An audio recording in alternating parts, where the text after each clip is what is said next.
featuring our UMU dance team, as we invite the teams to come out and play.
The Star Spangled Banner, conducted by Director of Bands, Mr. Jeff Knightsky.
Last season culminated with Coach Jeff Dart and his Purple Raiders making their record 23rd Stag Bowl appearance.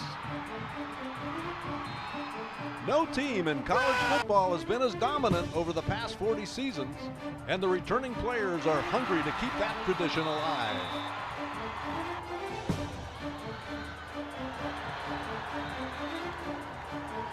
Dart and his Raiders open 2025 against a team he knows well.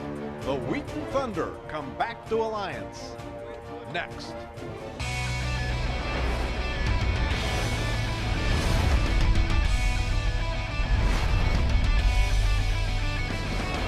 And Mount Union will stuff him. Oh, the ball's loose. And Danny Robinson ends up with it. He cuts back. It's a foot race, and he's gone. And he is in the open, and that's a Mount Union touchdown. What a play by Barry.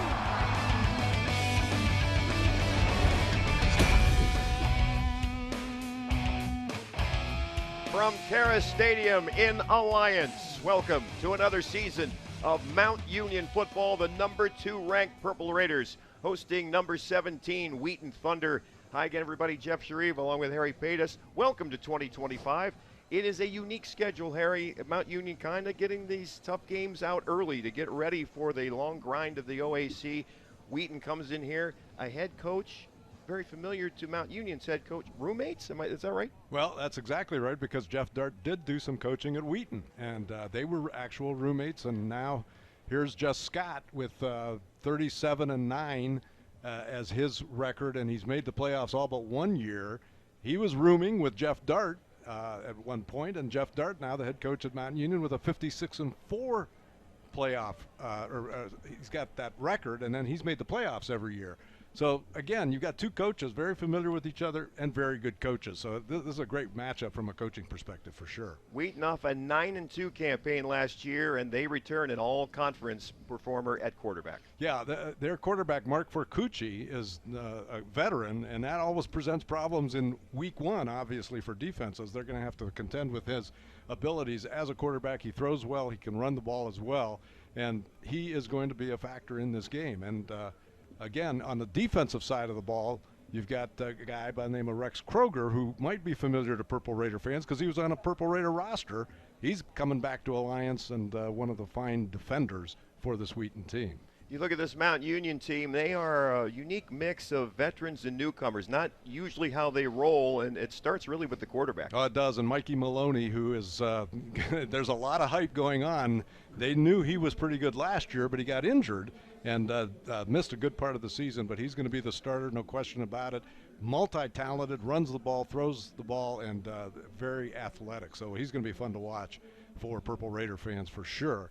And then you've got Jerry Cooper, who, again, you would remember him as a wide receiver, who was one of the top receivers last year for Mount Union. He's going to the safety position. So the Raiders felt like they had enough depth at the wide receiver spot that he will now be playing defense. So we'll watch for number 1 there.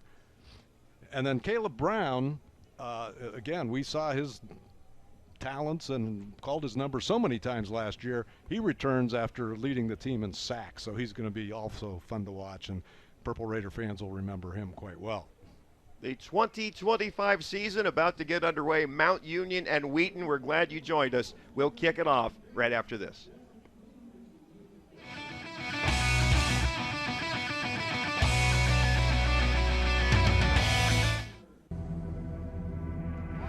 This moment, it's a choice. To find out what you're made of. To own what's in front of you, no matter what that might be. We showed up, we're here. This moment belongs to us right now.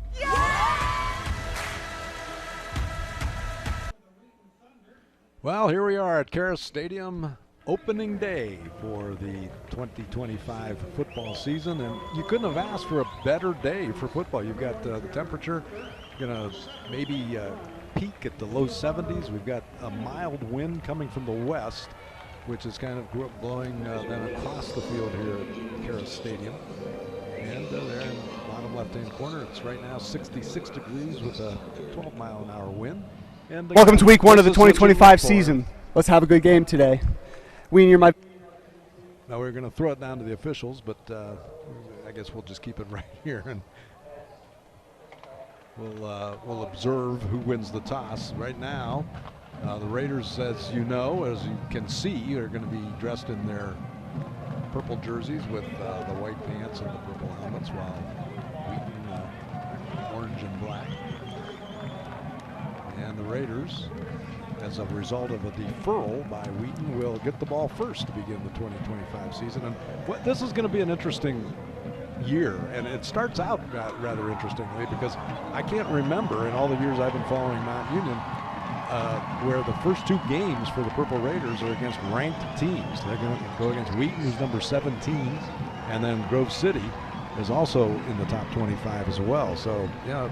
They wanted to make that schedule a little tougher, and certainly succeeded in doing so. Well, absolutely, and it's been a while since they've had more than one non-conference game, but with the departure of John Carroll, That's right. Now you've got two slots, and as you said, Mount Union not wasting any time, getting quality opponents and hitting the ground running in the season, because what you don't want those easy opponents, and then you get through the season, and next thing you know, it's week 8, you really haven't been challenged, and Mount Union has had an easy time comparatively in the OAC schedule. So this is a real bold scheduling move on their part, but one that Jeff Dart thinks is necessary. And I think it's necessary based on the way that the strength of schedule that comes into play in ranking playoff teams these days. And Mount was often at the short end of those things because, again, they played the OAC schedule and only had one other game as a non-conference game. Now they have two, and they chose to have two tough ones. So it'll be interesting. But nonetheless, the other thing that's kind of fun for Mount Union fans who know this well is this transition in quarterbacks. There's this quarterback tradition that occurs at Mount Union, in addition to all the other transitions that occur, but everybody's focused on the QB. And Mikey Maloney, who was on the team last year and saw some action before he got hurt, was highly touted as a high school quarterback, and now he's going to get his first start here against Wheaton, a team that, again, is playoff caliber and has gotten there 5 out of the 6 years that Coach Scott has been at Wheaton. And he's a guy that is a passer and a runner. And right. In his brief time, he averaged 11 yards per carry. Now, small sample size, Yeah, it was. but for a quarterback, that's exceptional. Yep. Well, we're about set to go, and as we mentioned, the Thunder won the toss, is elected to defer, so they're going to be kicking from south to north here at Kara Stadium, and here to bring you the play-by-play, as he has for the past several years, Jeff Shreve. Mateo Jesh, senior from Fishers, Indiana, will get the season underway. High floater and a fair catch called for and made at the 7-yard line. Mount Union will start at the 25-yard line behind Mikey Maloney, the sophomore from Concord Township, Painesville Riverside High School. So as they assign eras to the quarterbacks, it is the Mikey Maloney era that begins here in game 1. And we're seeing a lot of new faces, you know, with Echeverry having moved on, having graduated.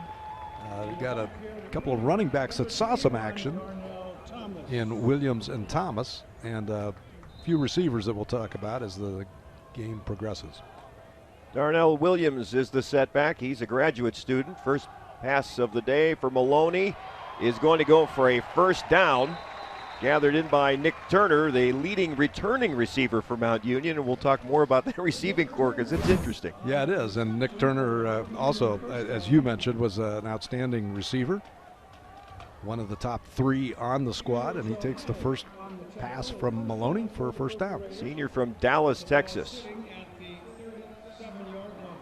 Maloney from the shotgun, and Darnell Williams will get his first. Well, no, he won't. Maloney hangs on to it. He's off to the races. Maloney inside the red zone, a cutback, and they'll force him out of bounds inside the 10-yard line. It's 1st and goal for Mount Union. What a great play fake. I think he had most of the fans in the stands fooled on that.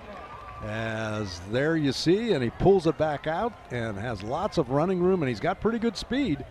We mentioned his ability to run the football, and instead of running out of bounds, he's thinking touchdown here. Well, that'll improve your 11 yards per carry average.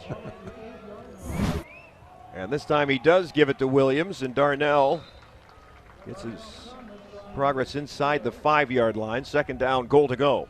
Raiders are moving quickly with the football, and there's the offense. We'll go through it quickly. We've got Turner, Grant, and Cockrell as wide receivers. Anderson, the tight end. Up front, it's Favere, Kennedy, Lavelle, Fortner, and Coffey. Running back is Williams, and Maloney is the quarterback. Giovanni Kennedy, preseason All-American. Yeah, he's a good one. Left guard for Mount Union. Second down, goal to go. We'll call it the 4-yard line. And Maloney, plenty of time to look it over. Lobs in the end zone. It's broken up. Tried to hook up with Davion Grant, the junior transfer from Muskingum. But Joseph Bracey made a very good play. Maloney, confident in the pocket, tried to get it in there, but Bracey knocked that away. And here is the Wheaton defense with Johannick, Powell, Downing, Kroger, and Tordit. Harris, Coburn, Bracey, Gann, Moore, and Toffolo. Third and goal. Game's opening drive. And Maloney rolls right, throws wide open for a Mount Union touchdown. On the receiving end was Wyatt Steele from the tight end position. And again, good play action there. Steele, who was a year away from the Mount Union program, back at it and scores the first touchdown of 2025. And the Raider offense made it look easy. Well, he was wide open. A well-designed play for 6 points for Mount Union. Yvonne Merrick back to handle the kicking duties. Was 72 of 74 in extra points a year ago. Starts out missing the first one of 2025. Well, that's the old announcer jinx, if you've ever heard. So 6-0. Boy, I mean, he got a big foot into that one, but it sailed. Well, there is a breeze, and maybe get caught up in there, but Merrick is not going to miss. He only missed 2 all year long last year. So 6-0 Mount Union, an impressive drive. And, you know, when you're Wheaton and you get off the bus at Mount Union Stadium and you win the toss and you're giving them the ball, that's not what you had in mind. No, and it's definitely a lift for Mount, who's feeling like they've got a really solid offense, but a good defense as well. It'll be interesting to see. Let's take a look at a little factoid here. Mount Union scored in 562 straight games, longest in any division in college football. Scored in every game since November 7th, 1981. My goodness. That's a great stat. And the streak continues. Maloney, that is not his first career touchdown pass. He did have one last year. But he starts off the 2025 campaign. So this is Connell Rafferty kicking it off for Mount Union. Freshman from Macedonia. Sends it right back to the goal line. It hits the goal line. It is picked up and apparently downed by the return man. So Wheaton down 6-0 on the road, and they'll get their final instructions from Jesse Scott and hit the huddle behind Mark Forcucci, senior from Winfield, Illinois. All-conference performer in the CCIW a year ago. Yeah, he's the real deal, and Mount's going to have to put some pressure on him. They do have kind of a fresh slate of running backs that they're going to be looking at here in early 2025, but no question about Forcucci and his availability. Malachi Jones will get the start to the right of Forcucci, sophomore from Orlando. Long snap count. Forcucci wants to go to the air, and he'll pump. Penalty marker down as Forcucci scrambles to the 30-yard line. That was thrown in holding territory. Let's see what the call is.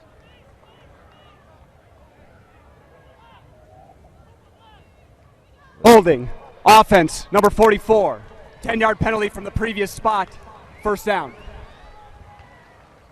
So they wanted to come out throwing on play number 1, but as a result of the penalty, put themselves in a hole in their first series. First and 20 at their own 15. Orcucci, play action. He'll swing it out. That is Seth Kortenhoven. And he gets most of the penalty yardage back. Sets up second down and 11. And here's the Wheaton offense. Wide receivers are Tetherington, Kortenhoven, and Jewett. Tight end is Juska. Up front they go Kingsbury, Ball, Self, Nussbaum, and Kingsbury. Running back is Gabriel, and Orcucci is the quarterback. Second down, 11. First drive of the season for the Thunder. They'll go 3 receivers, bottom of your screen, and now the tight end Howard in motion. Orcucci throws on the left side. That's incomplete. Intended for Kortenhoven.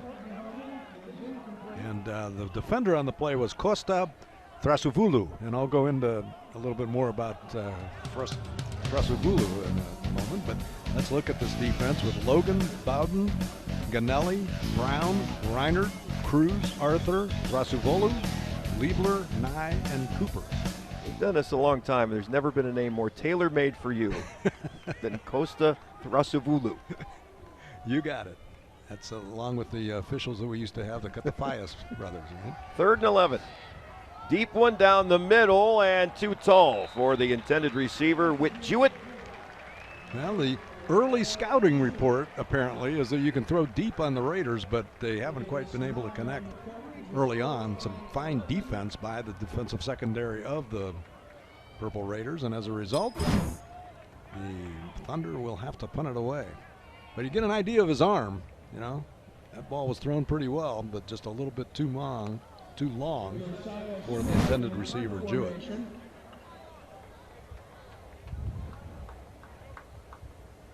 So Mount Union will get the ball back via the punt. Mason Ashby, sophomore from North Canton, awaiting the punt. It is short, and Ashby will let it roll.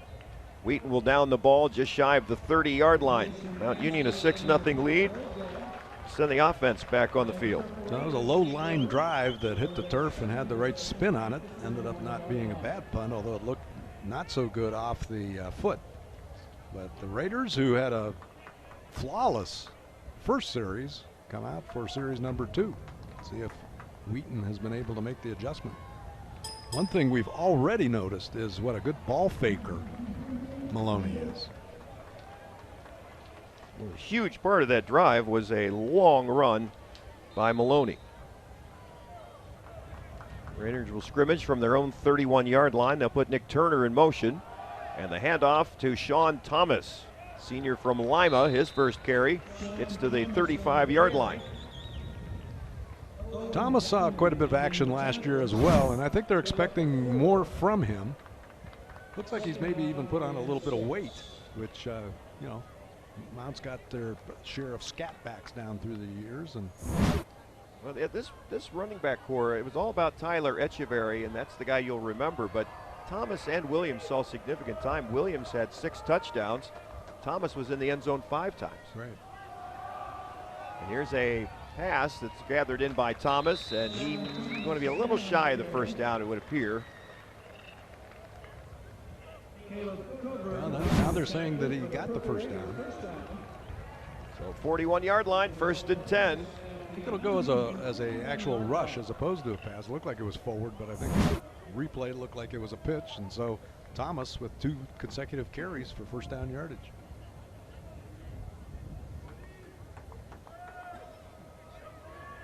In 11 minutes, we are in the opening quarter of the opening game. Mikey Maloney, great pocket. He lobs down the left side, and Turner gathers it into Wheaton territory with another first down.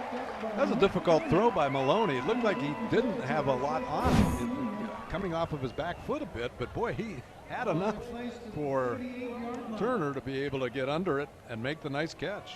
So far, Mikey has not had to work the ball in any tight zones, right? I mean, he's had wide open receivers. Yeah, look at Turner's stats from last year: 839 yards and 6 touchdowns, 43 catches. Thomas reverses field and picks up a pair. He did well to get the 2 yards as he tried to go inside, but got knocked backwards, able to cut it to the outside and pick up a pair. Right now, Mount Union's got a pretty nice rhythm offensively, would you say? Yeah, I would. And they're not, you know, super quick, but they're, you know, not wasting a whole lot of time either.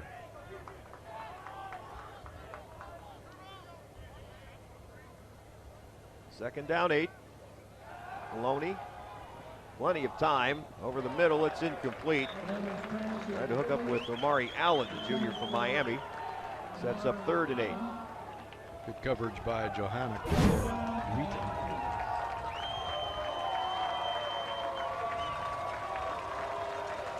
Third down, and the folks that made their way from Illinois trying to rally the Wheaton defense. Well, depending on whether Mount picks up any yardage here or not, this could even be 4-down territory. They're in there pretty tight. 35, 36. Merrick holds the school record at a 51-yard field goal last year. 3rd and 8. They'll go on the ground to Thomas. He's got his head down and will get near the 30-yard line. So as you said, Harry, it's a call now on 4th and about 2. Yeah, and again, you have to think they'll go for it here. Be tempting to maybe kick the 3, but the way they've moved the ball here in the early going, they might as well test it. Believe it or not, from there it would be about a 51-yard field goal. So up 6-0 early in the game. Jeff Dart will go for it. 4th and 2.5. Maloney has 2 running backs. He will give to Williams, and Williams has the first down to the 25. Great job by the offensive line there. They knew the timing was perfect, and Williams found the hole, and just a nice 4th down call here. Look at the offensive line just pushing the Thunder back. Yeah, they won at the line of scrimmage. You're exactly right. I know Williams, one of the backs that they were expecting good things from this year after a good year last year. 63 attempts, 530 yards, and 6 touchdowns. Darnell doesn't spend a lot of time between the tackles. They'd like to get him out in space with his speed, but it worked out for them there. 1st and 10, 26-yard line of Wheaton. Back to the ground game, and Thomas running over linebackers, works his way to the 17. Thomas just looks like he's running bigger than he did last year. And he's had some nice carries already. Picked up, about 9 on that one. He averaged over 6 yards per carry in limited duty, had 43 carries in 2025. Can't minimize what the offensive line is doing here either. They are dominating the line of scrimmage here in the first quarter.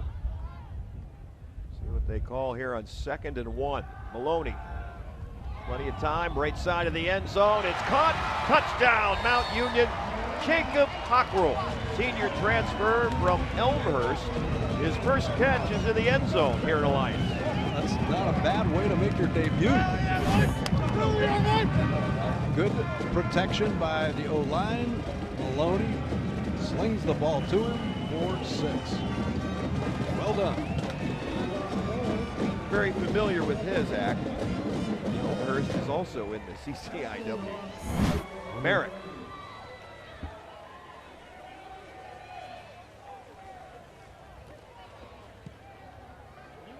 Try for point. This time is good. You can make it 13-0 Mount Union. We'll step aside. We'll get the ball when we return.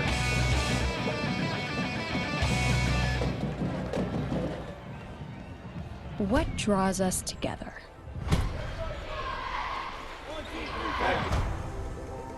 What keeps us grinding long into the night? What drives us to excel? To give it everything we have. It's the moment. We're ready to show up. Are you? Now back at Kara Stadium, Mount Union 2 for 2 on their first 2 drives of 2025. Scoring on a couple of passes. Maloney to Steele with 13-17 to go in the first quarter, and then followed it up with a pass play to Cockrell for the touchdown. Two guys that weren't here last year. Yeah, that's right. Already making their presence felt. Kickoff by Rafferty will come down near the 12-yard line. And a nice return for Wheaton. They've got some field position now. We talked about how they're kind of trapped back in their own zone first time they had the ball, but now they'll start near midfield. Yeah, he takes it right up the seam, good blocking, and then cuts it to the right side. And he had a couple guys to beat, but he managed to get into Mount Union territory at the 49-yard line. Good return. Eli Reeves had the return, sophomore from Lubbock. So they will start now at the Mount Union 49. Okuchi has two with him, and now the tight end Howard will go in motion. And here's the first pass of the drive. Corton Hoven makes the grab and has first down yardage inside the Mount Union 40. I just did a quick hook right at the hash mark, put it on the number. First down.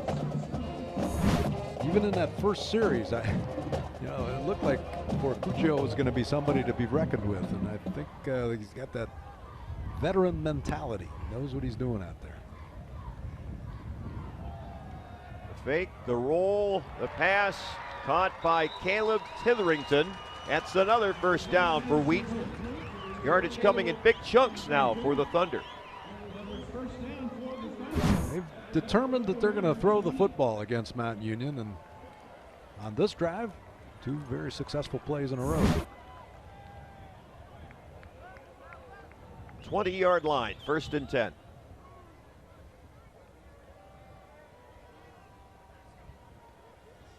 Orcucci again. Corton Hoven inside the 10-yard line. It is very close to a first down. We'll see if they move the sticks. They are in fact moving them. It is 1st and goal for Wheaton. Right at the 10-yard line, and they've wasted no time on this drive putting it together. Got the great field position on the kickoff return, and now 3 consecutive pass plays, and it's 1st and goal.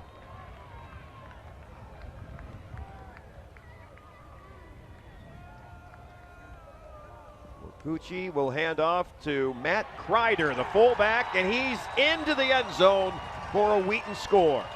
So Wheaton does answer, and their offense looked very crisp on that series. You remember the first time they had the ball, Harry, they got the holding penalty. That got them behind the sticks deep in their own zone, and they really couldn't do anything with it. That return to midfield really sparked the offense.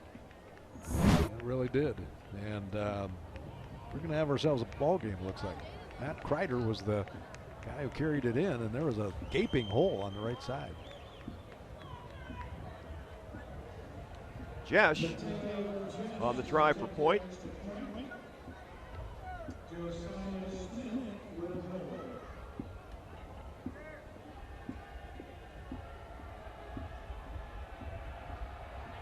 Smith, the punter, tees it up. Jesh belts it through, and with 5:49 to play in quarter number 1, 13-7 Mount Union. Raiders get their hands on the ball when we come back. The doctor said I had a 29% chance to find a blood stem cell donor, but I knew you were out there. And when we matched, it was the best day ever. Dear donor, your blood stem cells saved me from leukemia. Thank you forever and ever and ever. Experience the true joy of saving a life at BeTheMatch.org.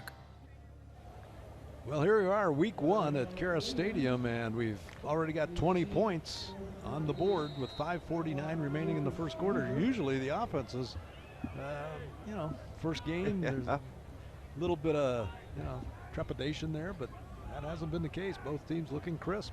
4 possessions, 3 touchdowns. The fans that came for the offense, pretty happy right now. But let's see what happens next. Kickoff will drive Williams into the end zone. It will result in the touchback. So Mount Union has been very crisp offensively. 2 nice drives, mixing up the run and the pass very nicely. Both touchdowns have occurred via the pass, but so far Wheaton hasn't been able to solve the Mount Union offense. But you learn as you go, well, Mount especially Union, in week 1. You've said it a couple of times, the offensive line has been solid so far. 4 for 6, 56 yards and 2 touchdowns for Mikey Maloney in his starting debut. They'll start from their own 25. Darnell Williams is the running back, and he'll get the call and won't go very far. Peter Johannick, the senior from West Chicago, Illinois, stops him for no gain. And the touchdown by Wheaton kind of motivating the defense a bit. It's the first time they've stopped Mount Union and for no gain or negative yardage for that matter. It'll be a 2nd and 10 call.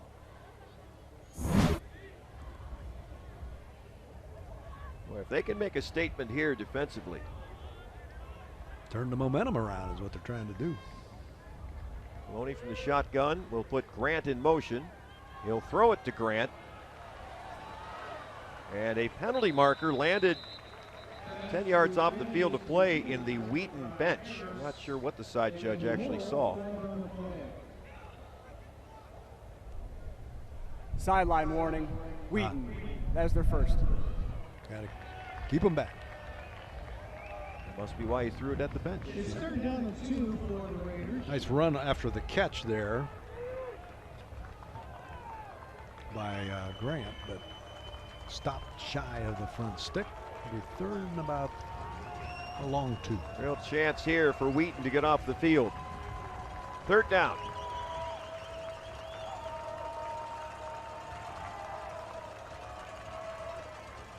Maloney hangs on to it himself, and he's got the first down to the 36. That's the danger. If you're the defense and you're looking at Mount Union and you've got good running backs, as the Purple Raiders do, he's got to make a read there, and he read it properly. Thought he had enough real estate to pick up the first down, and did indeed, despite the fact that Wheaton had it pretty well defensed. Just gives you that 3rd running back that you need to account for. 1st and 10. Maloney looks left, throws left. Another catch by Cockrell as he tumbles out of bounds, short of the 45. 2nd down and short. Good release there by Maloney, getting it out quickly. That's a tough throw too, and he put a lot of zip on it, enough that Cockrell was able to grab it and step out of bounds. Cockrell had over 800 yards and 9 touchdowns last year for Elmhurst. 2nd down, 2 yards to go. Maloney will give to Williams, and Darnell weaves his way to midfield for a Mount Union first down. And that's what we're going to be seeing out of Mount Union all season long, is good mix of run and pass. I know last year Coach Dart wanted it to be about 50-50. Probably would prefer that again, because he's got a nice stable of running backs and a nice core of receivers as well. And if you can just kind of, have some balance, it helps. Maloney gives to Thomas. Thomas runs over a defensive back on his way to the 45-yard line. Well, to your point, Harry, Mount Union doesn't have that one player that you need to stop. They've got 7, 8. That's right. They've got that depth. And in case you've got the receivers and the backs covered, you've got the tight ends who can catch the football too. There's Thomas's numbers: 5 carries, 26 yards. He's picking them up at 5 yards a clip. Ball on the Wheaton 44-yard line, 2nd down 3. Mount Union up by a touchdown. This is their 3rd drive of the opening quarter. And Williams tried the middle of the field again. He stuffed just a little bit short of the first down. Luca Torti, senior linebacker from Carlsbad, California. It'll be third and about 1. I'm always fascinated when I see some of these hometowns. Guy from Carlsbad finds his way to Wheaton, Illinois. Guys from Florida are here in Alliance. Or Texas or wherever. But, you know, these days, Division III, there's enough television coverage. They watch. They know who's good.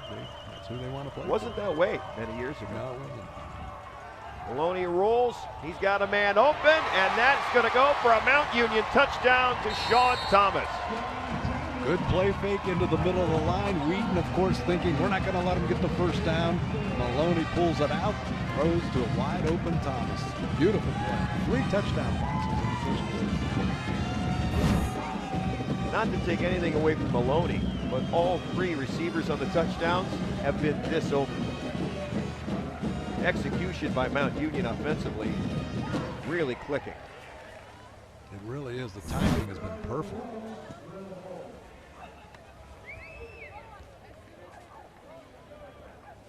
On Merrick. Another extra point up and through, and you can make it 20-7 Mount Union with just over a minute and a half left to play in the opening period. Well, Wheaton, they really wanted to get that defensive stop, get that offense back out there. Well, Mount Union with an answer. Very first play of that particular drive, they just stuffed Mount Union, and I think they were thinking, okay, we can stop them here and then gather the momentum. It just didn't happen. Here's the AFCA poll that has Mount Union as number 2, North Central right there on top of the defending champs, and then it goes John Hopkins, St. John, Susquehanna, Hardin Simmons, Salisbury, Mary Hardin, Baylor, always there, Wartburg, Lacrosse, Wheaton 17. And then next week's opponent at Grove City for Mount Union is number 23. Usual cast of characters there in that list. Yeah. A few newcomers. Be interesting. Grove City on the road.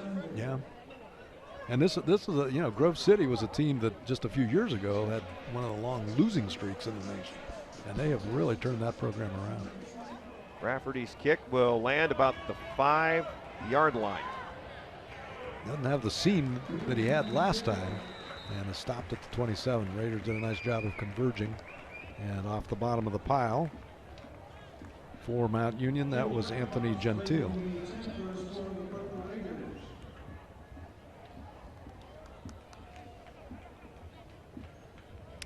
Fortucci coming in, or at the moment, with 4 of 6 for 50 yards, and largely in that on that second drive where he made it look easy. 49 yards in 4 plays.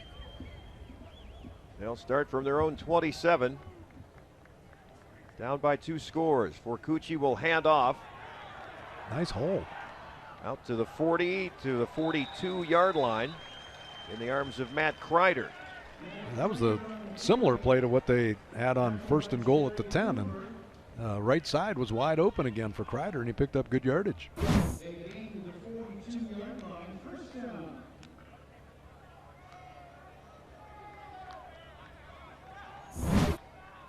42-yard line, 1st and 10. Fortucci wants to throw. Here comes Caleb Brown, and he'll hook up with Kreider for a gain of about 2 or 3 yards. Yeah, that time they slid Kreider out of the backfield and put him out in the flat, and the pass was completed, but Reinhardt there was defending nicely and almost got there to knock it away, but it is a completion and a pickup of 3. Caleb Brown on that left defensive end, 12.5 sacks a year ago. Wheaton's got a pretty big offensive line. They give Fortucci plenty of protection typically. On 2nd down, the handoff will go up the middle into Mount Union territory to the 49. And that's Trent Gabriel, the senior from Wheaton, Illinois. 1 quarter in the books at Mount Union. The homestanding number 2 ranked Purple Raiders, 20. Number 17 Wheaton, 7.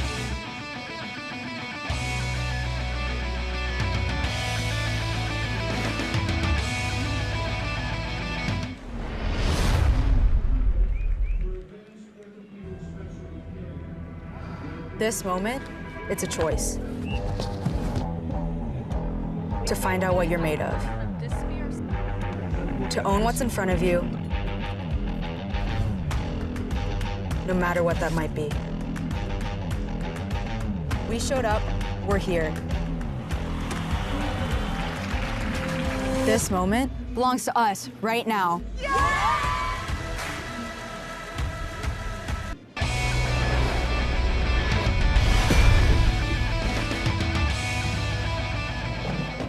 Well, one quarter in the books here at the beginning of the 2025 season. Mount Union's up 20-7, and don't get too excited. That looks looks like an awkward score, but Wheaton can move the football, and they've got the ball just across midfield as we begin quarter number 2, just down 13 points. 3rd and 1. Morgucci under center, and he'll hand off to the fullback, Ben Juska, graduate student from Westmont, Illinois, has first down yardage after a 2-yard gain. So Juska, kind of a power running back, picks up the first down. Wheaton keeps the drive alive. It's that tight end, fullback, H-back. A lot of teams utilize now. They'll line up as an end on this particular play. 1st and 10 from the Mount Union 48.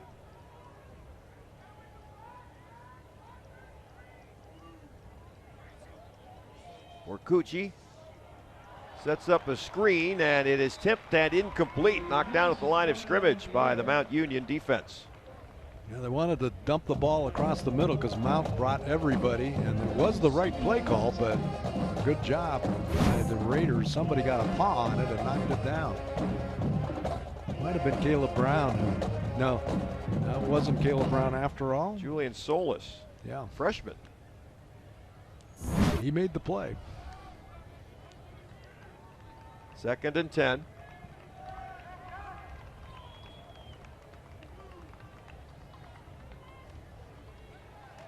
Morgucci hooks up with Titherington to the 40-yard line of Mount Union. Raiders will force a 3rd down and 2.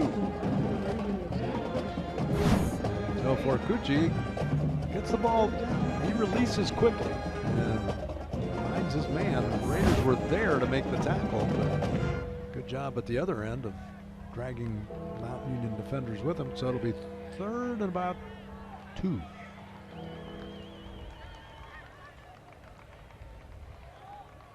This might be 4-down territory for Wheaton. Morgucci will put a man in motion, and that doesn't look right. Penalty markers are down. And I think one of the False start. Thunder Offense, number 62. 5-yard penalty, still 3rd down. It's a false start on the center. When everybody takes off and the ball doesn't get snapped, it's a dead giveaway. That's only the 2nd penalty, and both of them against the Thunder, and both of them occurring at inopportune times. Holding was the first one that kind of thwarted their initial drive, and now they had a 3rd and 2. Now looking at a 3rd and 7, big difference there.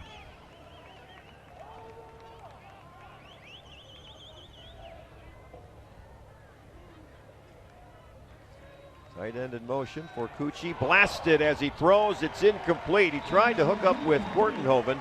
The problem was Caleb Brown was in his face. They also brought a blitz from Jerry Cooper. Yeah, Jerry Cooper, he showed blitz and he came busting through there untouched, and it really forced the bad throw.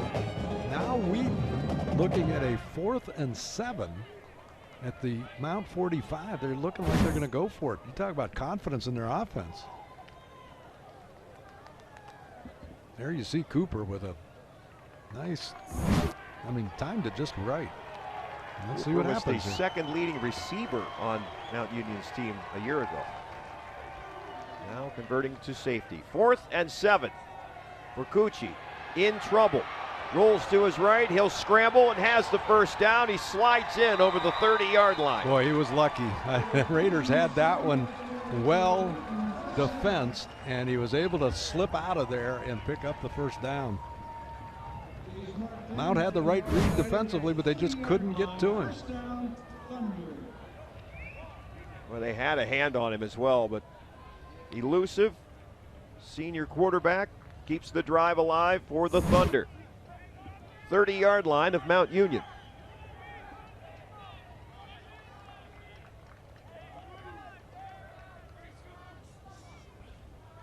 This will go as a pass because it was forward. It's Kortenhoven for 2 or 3. A little bit of everything. Yeah, they have. They throw the ball around. That's the thing. They've shown some ability to run the football, but they really would prefer to pass. Kortenhoven is the leading receiver, returning receiver for Wheaton, and they have been featuring him through the air today. 2nd and 7.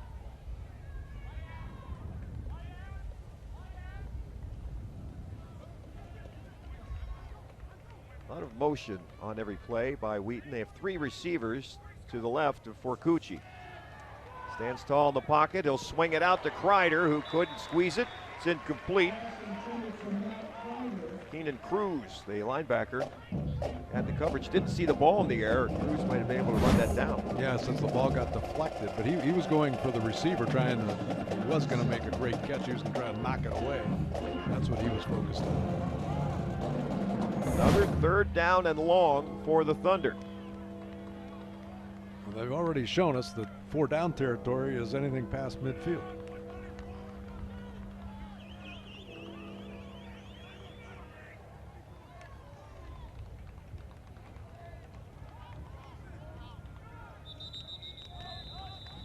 And now a timeout will be utilized by Wheaton. They were running thin on the play clock. Their first timeout stops the clock with 12:05 in the 2nd period.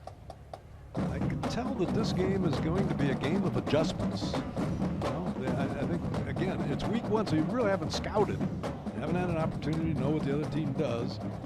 And it's become clear that, pressure on Forcucci is going to be necessary because he can sit back and pick out his receivers pretty well. Likewise, on the other side of the ball, Maloney, with his ball faking and play action, is very dangerous in so many ways. He's throwing the ball really well, but he's also run the ball pretty well. Forcucci with a good run too. It looks like they're kind of mirror images of each other. Well, and you expected Forcucci to come in here, be calm, be the leader of this team on the road against the number 2 team, but you didn't know how Maloney would be. Right. He's been equally and he looks as pretty smooth. calm. Yeah. In charge, let's put it that Yeah. way. I mean, he really has been. And so we're seeing 2 fine quarterbacks, as we thought we would. And Maloney, or I should say, and Forcucci continues to move the ball and make the play that they need, right? And they need one right now on 3rd and 7. And called the timeout to make sure it's the right play.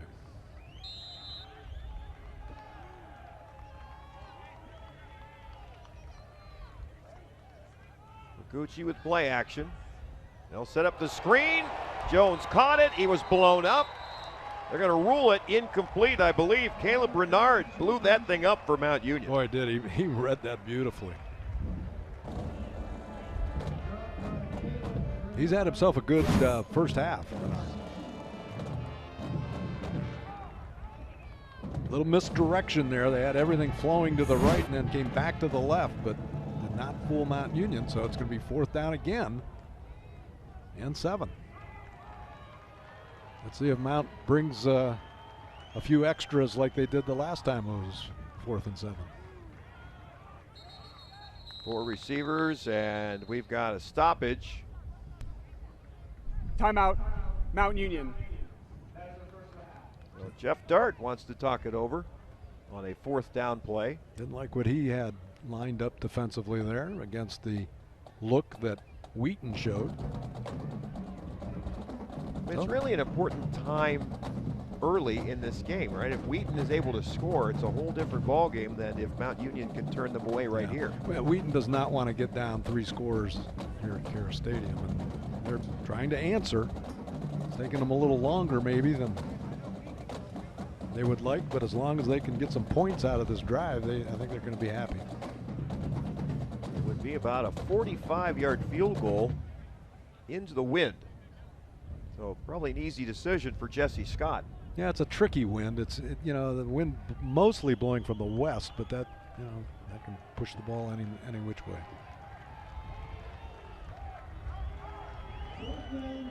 Fourth and 7.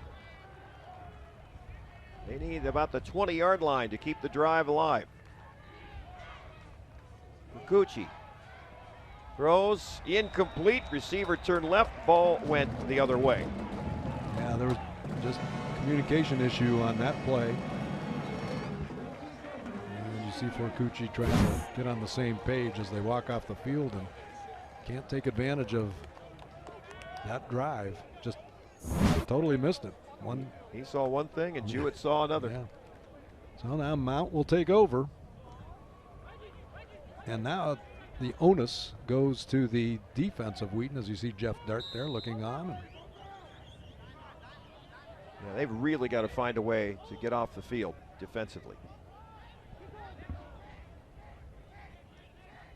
Maloney has Thomas, the running back, in motion. He'll be in the backfield all by himself on first down. Maloney is caught and wrapped up and sacked. He was looking to Thomas, but I had a feeling he was going to try to pull it down and run with the football, but he just never got the chance because Zach McCauley was in there to get the sack. He fought off the block and pulled down Maloney. First sack of the game for Wheaton. That is a loss inside the 20-yard line. Second down, about 18. That was the first long down situation for Mount Union. That's the first step for Wheaton defensively. Maloney wants to throw, does throw, and he hooks up with Cockrell, and it's a foot race, and Cockrell is pulling away at the 30-yard line. Touchdown, Mount Union. Oh, this receiving corps is going to be fun to watch this year, aren't they? Cockrell just took the ball in stride as Maloney got it to him, and he just beat two defenders down the field. 81 yards. Second time Cockrell's been in the end zone. And boy, watch him pull away about midfield. Yep. Streaking across the middle. He bobbled the football, but once he got it, he was gone. Won the foot race. On 2nd and 18, incidentally.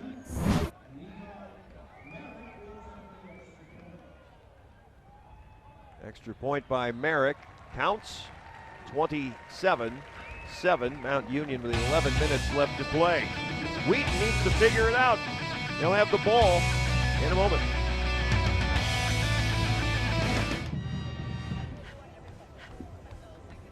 What draws us together?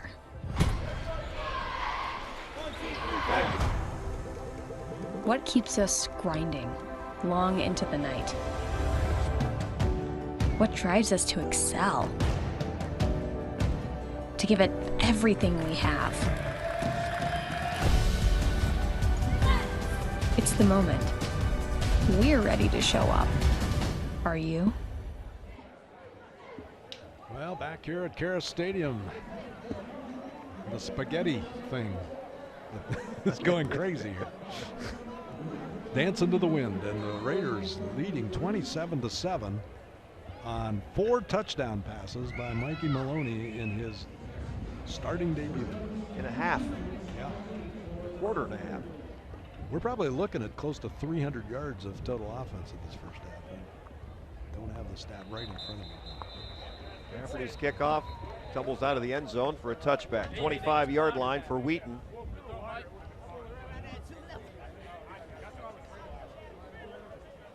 Well, Jacob Cockrell with 3 catches for 106 yards, 2 touchdowns. Not bad for the first half of his Mount Union career.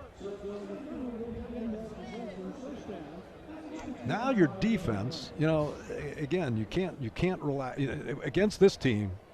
There's no such thing as taking your foot off the pedal. This team can score. They can put numbers on the board too. But your defense can be a little bit take a few more chances with the 3 touchdown lead. Let's see what happens. Oh, now we got a flag flying. And if this is one of those sideline things, this is going to be the second time, and it'll result in a 15-yard penalty, I believe. There is no foul, legal substitution. The ball was not yet ready for play. Okay. That was for illegal substitution. They've already been warned. The sideline has been. Jesse Scott is escorting the side judge back to his position. Gaining a little more clarity with every step. 25-yard line. 1st and 10. Orcucci, play action, has some time. He'll heave it down the middle, and a great grab by Titherington inside the Mount Union 40. Well, that was excellent. It looked like Mount had it pretty well defended. Cooper was back there and just couldn't get his hand on the football. Beautiful throw and a great catch. That's what I mean. Can't relax against this team. Not that they were relaxing. I'm just saying. Yeah. Wheaton can really 39-yard line, a swing pass to Riley Howard, tight end. Use his big frame to plow his way to the 32. You won't see too many quarterbacks, by the way, make that throw successfully in Division III that they just made on that long pass. They've got themselves a fine signal caller. Playing with confidence, even though he's down 27-7.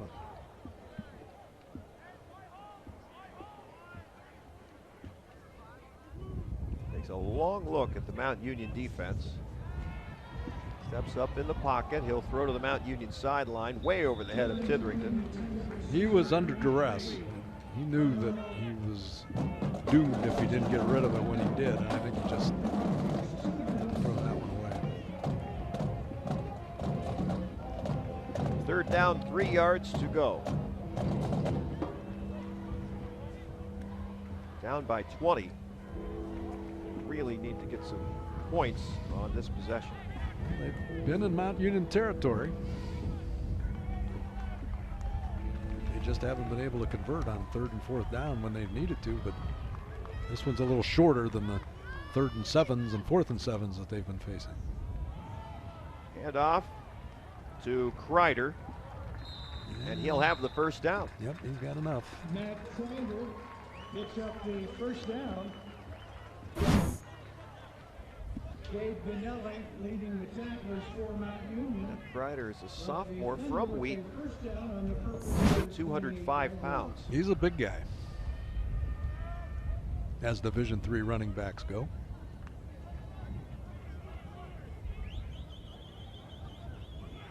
They'll call it the 28-yard line. 1st and 10.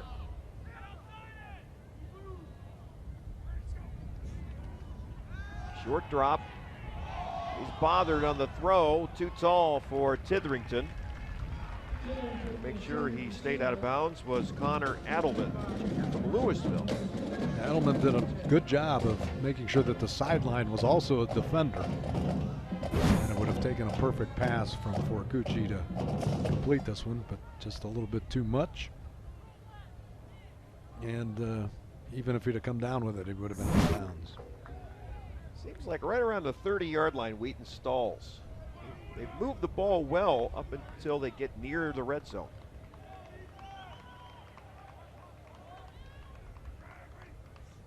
Orcucci will pitch to Kreider. Looking for running room, finds a seam up the sideline, and Mount Union pushes him out. Around the 21, I'm guessing. He fought off a would-be tackler that would have stopped him well short, but able to turn the corner and pull to within 3 yards of the 1st down. Here we are again, 3rd and 2. Before that carry, Kreider with 3 carries for 29 yards and a touchdown. So he's having a good first half.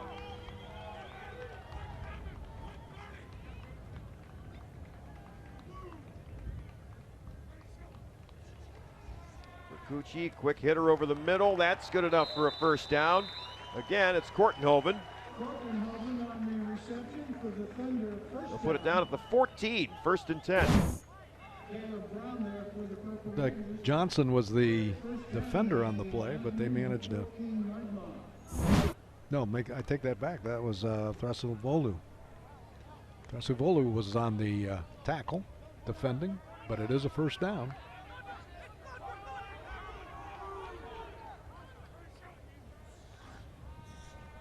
Will roll, hit as he throws, back of the end zone. It is knocked away and complete. And that was just up for grabs. Almost making the pick was Liebler for Mount Union. He was down on the knee there.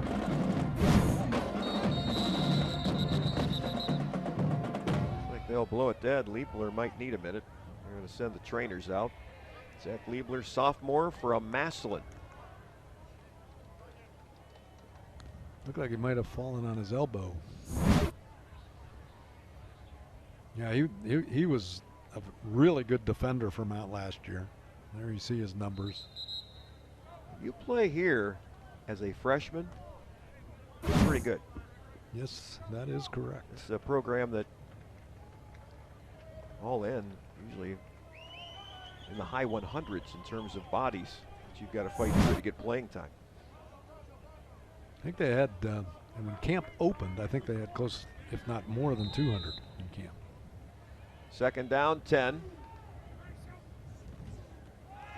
Here's a pass to the left side. It's incomplete. Hit the receiver who fell down, hit him right in the face. Tetherington slipped and was not able to gather it in. So here we go again, 3rd and 10. Yeah, I was going to mention the fact we actually had a little bit of rain last night and this morning, and field conditions could have been a little bit slick. Now this field drains extremely well, but there might be some spots where it could be wet, and it looked like that's what might have happened there. Gucci getting everybody aligned on 3rd and 10.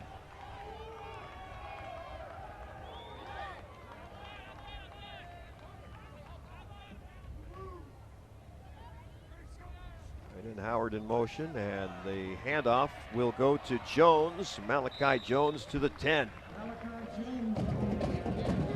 Went with the draw, thinking Mount was going to defend the pass pretty well. Decided to keep it on the ground. And Wheaton's not messing around with trying to go for 3 here. You know, they're down 20 and they need to score touchdowns against this Mount Union team.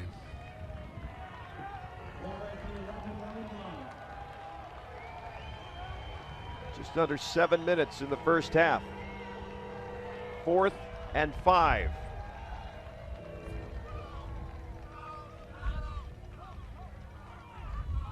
Gucci. Oop, something got up. Mount called a timeout. Came from the bench. Timeout, Mount Union. That is their second of the half. That's twice now. Jeff Dart was all the way out to the numbers to call time. Just before the snap. Timeout gets called. And both offenses and defenses here will talk it over. Darrell Ely, the defensive coordinator for Mount Union, will have some words with his troops. Defense has been tested, that's for sure. Wheaton can do a lot of different things. Well, they just haven't had that success. That one drive where they scored, they went right down the field, did a great job, but and they you know, inside the 30-yard line. That's one of they're the things. Facing 3rd and long, 4th and long. It's hard to keep picking those up.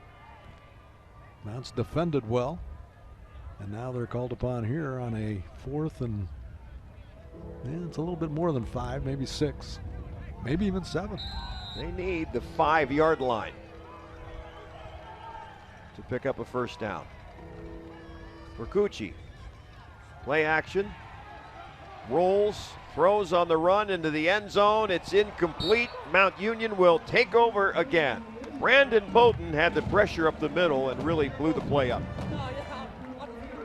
Liebler, there you see number 10, was the defender on the play, so good to see him back. But you're right, Bowden was supplying the pressure and had Gucci running away as he threw the ball up for grabs. And Whit Jewett was the defender on the play. Liebler was trying to catch the ball. So Mount holds, and now will be deep in their own territory, but with a 20-point lead. And they have scored every time they have touched the football. Maloney 8 of 10 for 194 yards and 4 touchdowns. We'll start with Williams in the backfield. he'll get the pitch.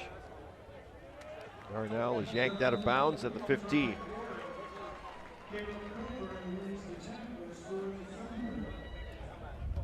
So plenty of time for Mount Union with one timeout remaining, 6.5 minutes. They have plenty of time to put a nice drive together.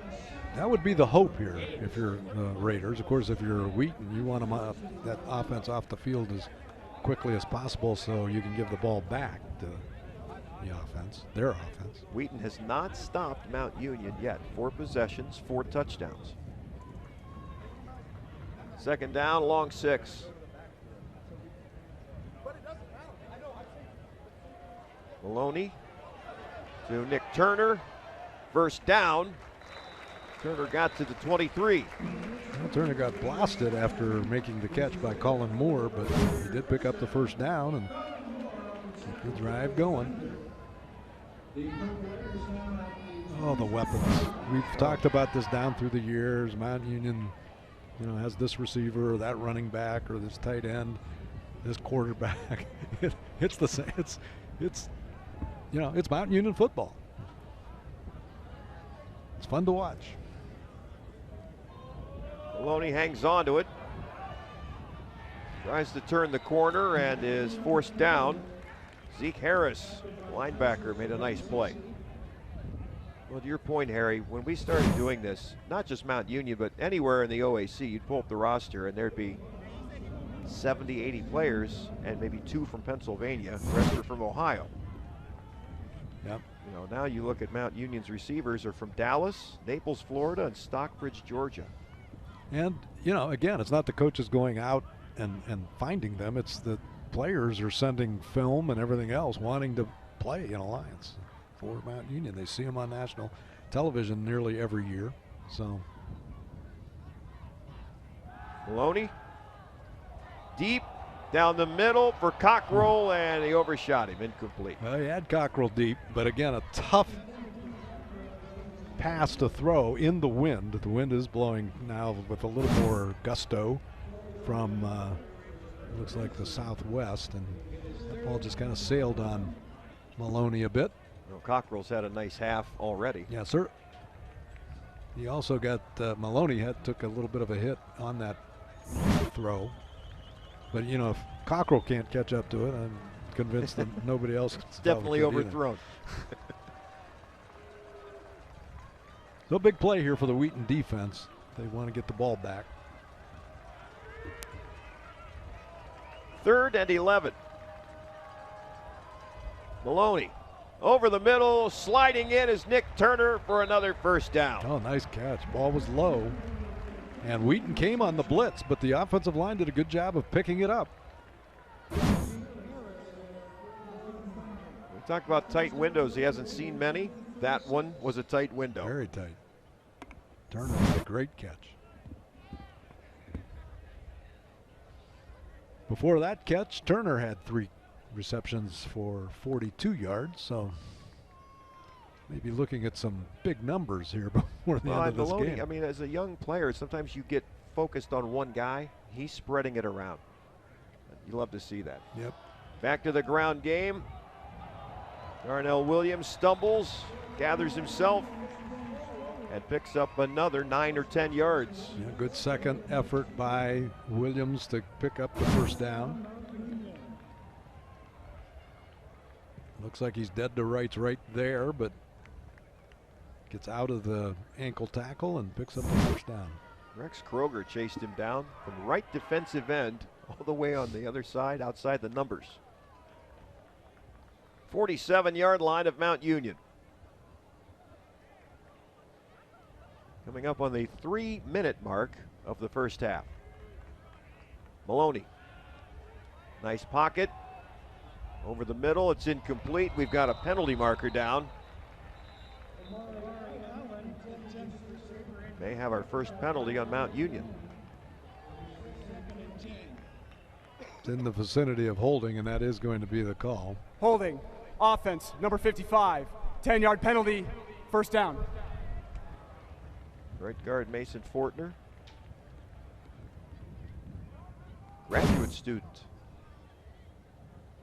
That's something they didn't have when you were in school, Jeff? No. I would not have qualified anyway. Well, I was going to say we had 5- and 6-year students, but they weren't. Yeah, I was one of those. Students. They just didn't have a fancy name for it back then.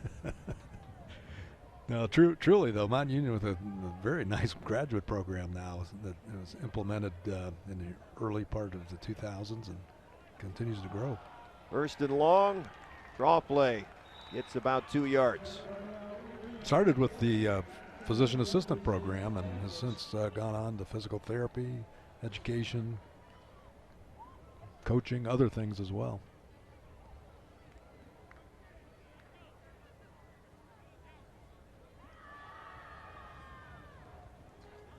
Two and a half remaining.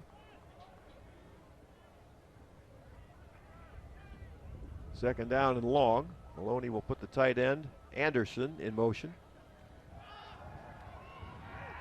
Forced out of the pocket, and Wheaton runs him down at the 39. Won't be a sack. It'll go for no gain, and it'll be third down at about 18. Yeah, that was not designed to be a run by any means. Wheaton, that is their second of the half. Yeah, they're calling timeout, thinking they're going to get the ball back.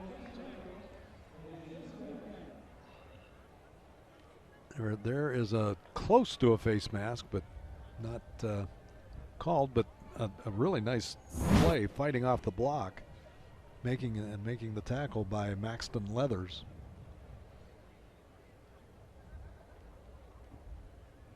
And the full force of his 240-pound frame on the Mount Union quarterback always cause for concern. So you know Wheaton called the timeout, right, to conserve time, but it does give Mount Union an opportunity to discuss this play. It does. Last time they needed 18 yards for a first, they went 81 for a touchdown. Let's see if they have another touchdown call in the book here.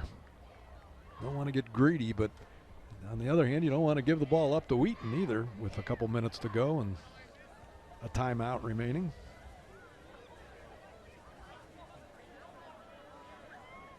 Now this Wheaton team 9-2 last year.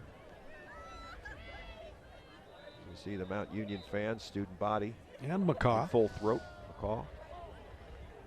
9-2 last year in the CCIW. That's home to North Central. They're pretty good. Yeah, they are. It's a good league. It's a good Division III league, true Division III.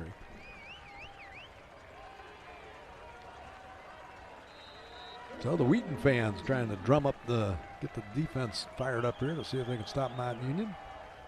Get the ball back. Draw to Williams. He will not get there. Zeke Harris, the first for the Wheaton Thunder, and they will give us a chance to meet the Mount Union punter for the first time this year. We do have the 2-minute timeout first. That is the 2-minute timeout. And Michael Franklin will come on to punt for Mount Union, but with the Raiders leading 27-7, we'll be back right after this. The doctor said I had a 29% chance to find a blood stem cell donor. But I knew you were out there. And when we matched, it was the best day ever. Dear donor, your blood stem cells saved me from leukemia. Thank you forever and ever and ever. Experience the true joy of saving a life at BeTheMatch.org. Well, Wheaton using that 2-minute timeout, or the timeout at the 2-minute mark of the first half to use as their own timeout, will get the ball. And it just depends on the punt here from Franklin where they get the ball. Mike Franklin, the senior from Sandusky, for his first punt of the season. It's a beauty. It will hit at the 10. It checks up nicely, and Mount Union will watch it roll inside the 2-yard line. Welcome back, Michael. Penalty markers are down, however.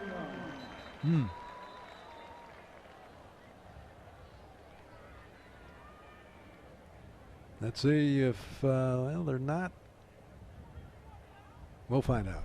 During the kick, holding, defense number 22. That'll be half the distance to the goal. First down. Well, that'll cost them a grand total of 18 inches. Yeah, something like that. Yep. So now, if you're Wheaton and you're down 20 and you're on your own 1-yard line, with 1:47 to go, and Mount Union, you know, with a couple timeouts. Interesting what you do here. Yeah, Cooper gets held. Like you said, it costs them about 1.5 yards. And now what do you do? 1 yard line. They have one timeout remaining, but it's kind of an uphill look right now. Orcucci, middle of the end zone.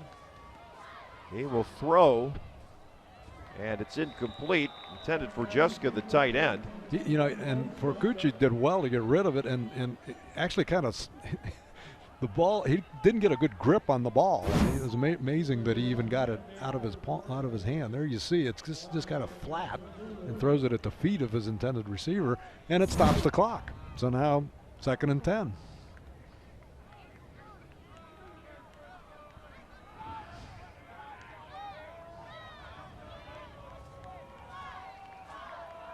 Wheaton's playing with a little fire here if they throw it again. Orcucci will keep it himself, and he is out of bounds near the 4 yard line. So they've got a little bit of room, but it does stop the clock again with 1:38. Exactly. Now it's almost imperative, of course, that they get the first down. Well, Mount Union has a timeout remaining. Yeah, they do.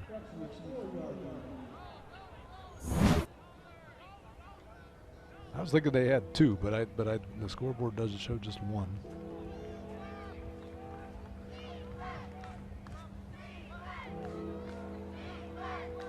That's lots of time, though, if Mount can get the ball in decent field position. But let's see if Wheaton can get the first down.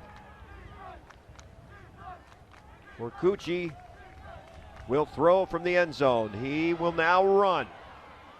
He works to the right side, and he's knocked off his feet, shy of the first down. And we may see a timeout by Mount Union. We'll see.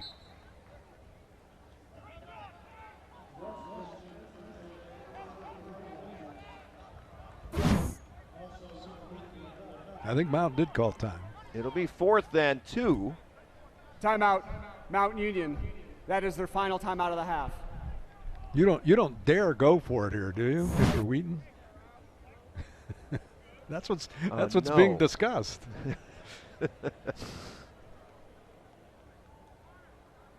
I would certainly think not, but Mount Union, great time management. They didn't waste the punt by Franklin.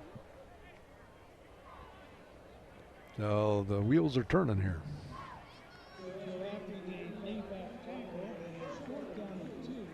Mount Union's not expecting anything but a punt. And their punter has taken the field, so. Mason Ashby standing near midfield for Mount Union, and the punt from Josiah Smith, who is 4 yards deep in his own end zone. Can't make a mistake here, and they almost did with a high snap and almost a block, and he gets the punt away. And got a good roll. Wow, got a beautiful roll after a near disaster in his own end zone. That is a terrific effort by the punter, Smith. Under duress, had to dig out a high snap to start everything. Has to sidestep one defender and then gets a good punt away. Well, but Mount does have 1:09 even with no timeouts remaining. They've got a fairly short field and would love to put another touchdown on the board. They're certainly capable. 1:09. Running back is Sean Thomas, quarterback Mikey Maloney. Is that a half of football that most of us can only dream about? He will swing it out to Thomas. And Sean gets to the 40-yard line, stays in bounds, give him the 41, 2nd down, about 6. 2-minute drill. Maloney looking right, rolling right. He'll throw over the middle. It's incomplete. Intended for Turner. Broken up by Bracey. Yeah, Maloney was on the run and threw it a bit behind Turner.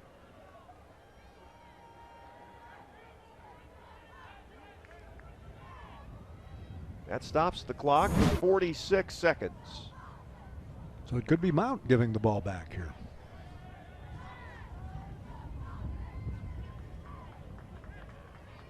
Well, if they don't make it, you may see Wheaton use their final timeout in anticipation of the punt. 3rd and 6. Swing pass to Thomas.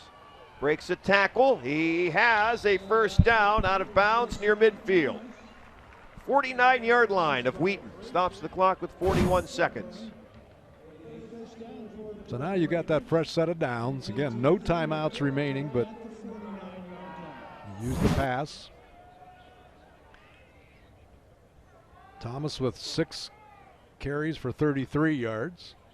And he's got a couple of receptions for 46 yards, including a touchdown. 49-yard line. Maloney in trouble and down. That'll be a problem. Clock continues to run. Rex Kroger was in on that hit.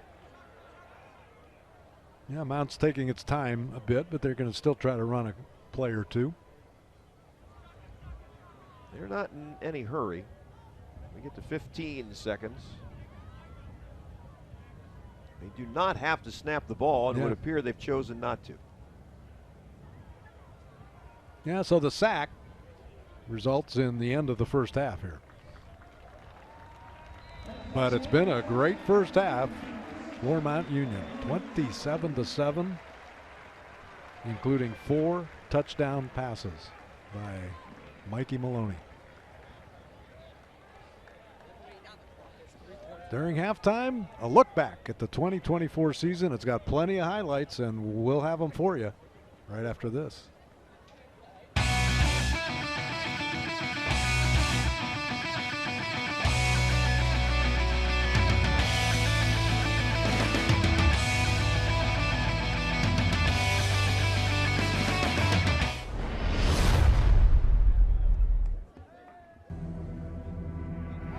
This moment, it's a choice. To find out what you're made of. To own what's in front of you, no matter what that might be. We showed up, we're here. This moment belongs to us right now.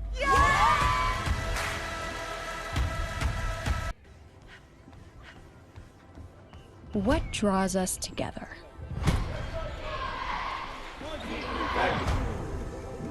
What keeps us grinding long into the night? What drives us to excel? To give it everything we have?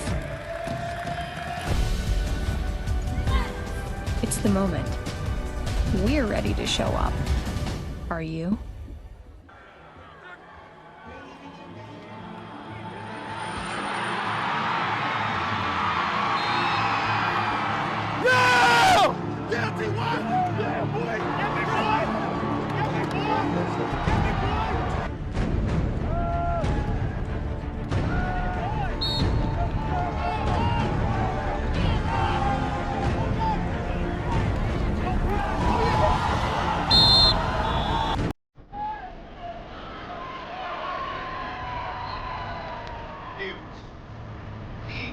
And it's open, and Sanders again. Touchdown! He called it for a touchdown. Oh my! I saw quarterback, and oh my goodness, that helmet comes flying off after the big hit.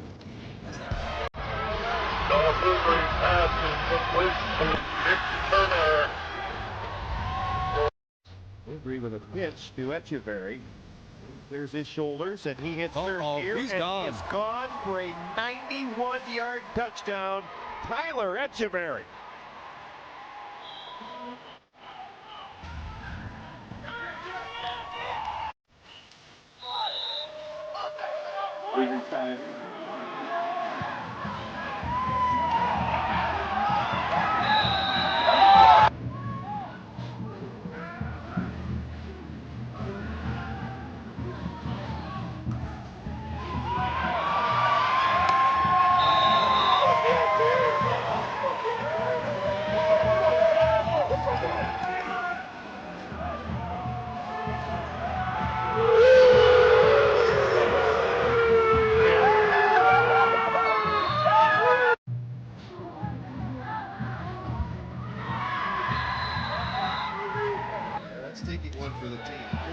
pitch.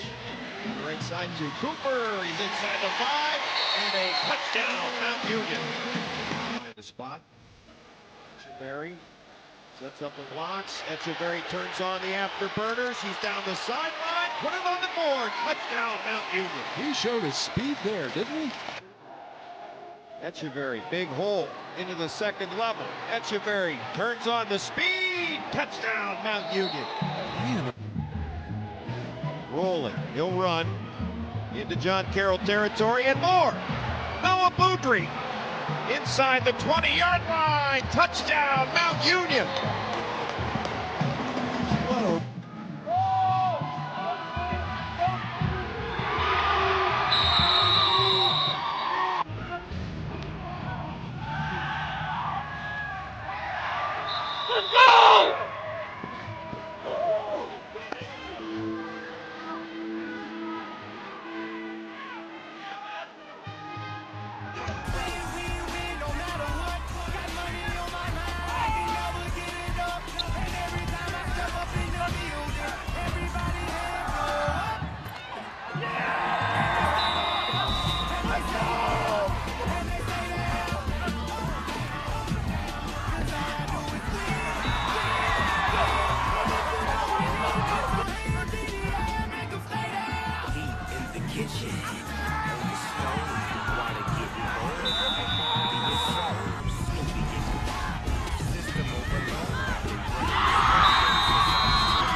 Touchdown.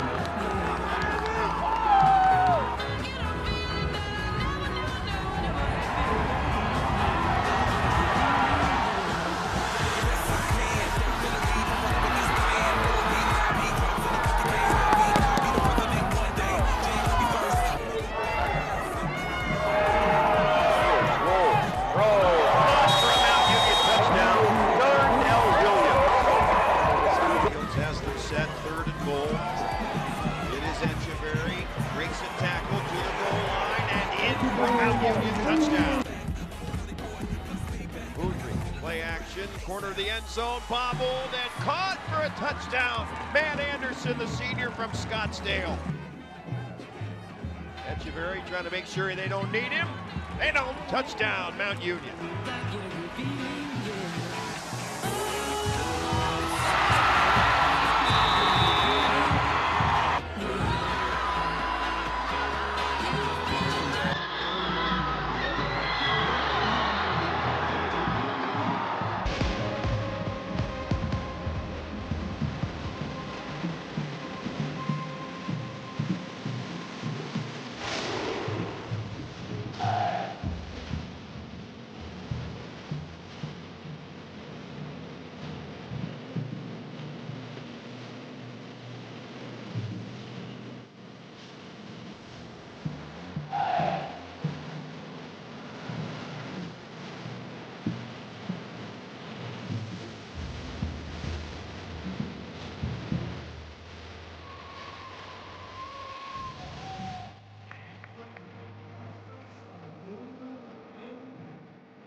Arledge.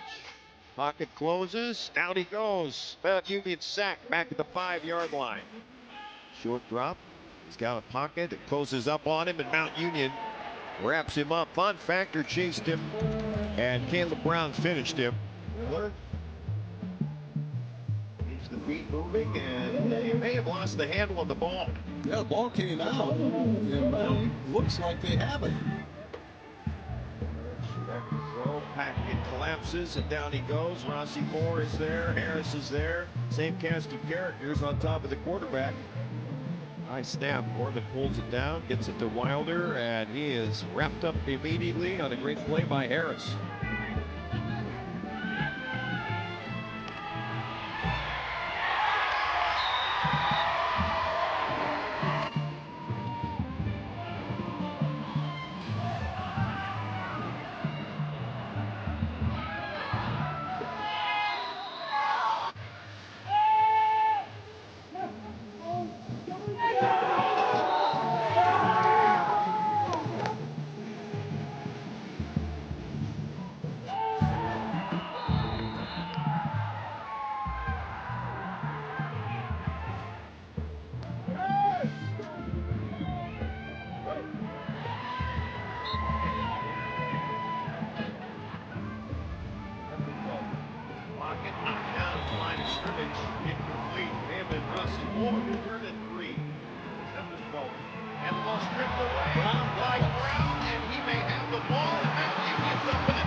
There's a pass to Mintz. Nice job defensively from Mount Union by Jansen. Steps up and he's wrapped up, and down he goes. Right, throws on the run. It's on. Here's the lateral. It's Morris. Flips it back. Snyder. This will be the last play of the game at the 31. Got a penalty marker down, and that's intercepted, and Mount Union's going to win this football game.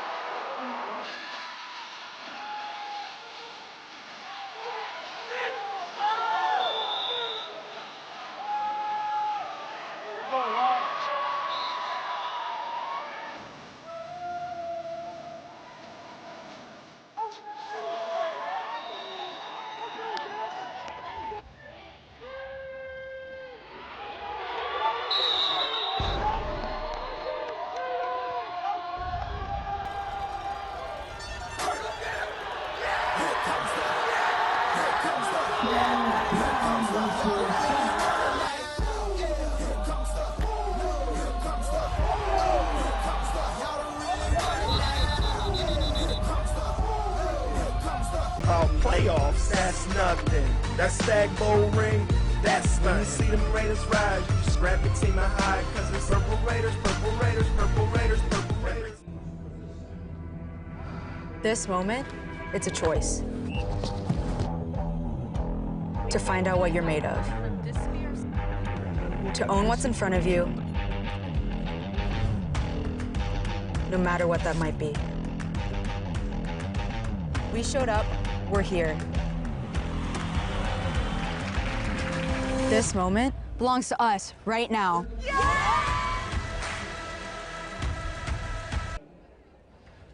Back at Kara Stadium, it is a halftime score of 27-7, Mount Union over Wheaton. You know, that score looks like it's a little bit lopsided, but it's kind of deceiving because Wheaton has moved the football. They've got 183 total yards against this Mount Union defense, and they've threatened a couple of times, but Mount Union's defense has held when they've needed to. Here are the stats of that first half. In the passing category, Mount with 230 to Wheaton's 114, 105 to 69 in rushing. So that's a total of 335 total yards for Mount Union in the first half. Penalties, again, not too much of a factor, but they have pinned Wheaton back a couple times, 3 for 16, 1 for 10 for Mount. No turnovers, and the time of possession belongs to Mount Union, 17:30 to 12:30. Been an interesting first half in that Mount has scored virtually every time they've gotten their hands on the football, except for the end of the first half. They were unable to take advantage of what was a good stop by Wheaton, who Wheaton was thinking they were going to go down and try to put together a 99-yard drive, but Mount was able to hold, got the ball back in the offense's hands, and then nothing happened at that point. But still, it is going to be Wheaton's ball to begin the third quarter because they deferred during the opening flip, and there's still plenty of football left here. You can't relax against a team like Wheaton. No, absolutely not. And this is a pivotal drive for the Wheaton Thunder. If they can come down and score, now it's a two-score game, and they're right back in it emotionally. They feel like they that they have made some progress, and then they put that fired-up defense out there, and they've stopped Mount Union.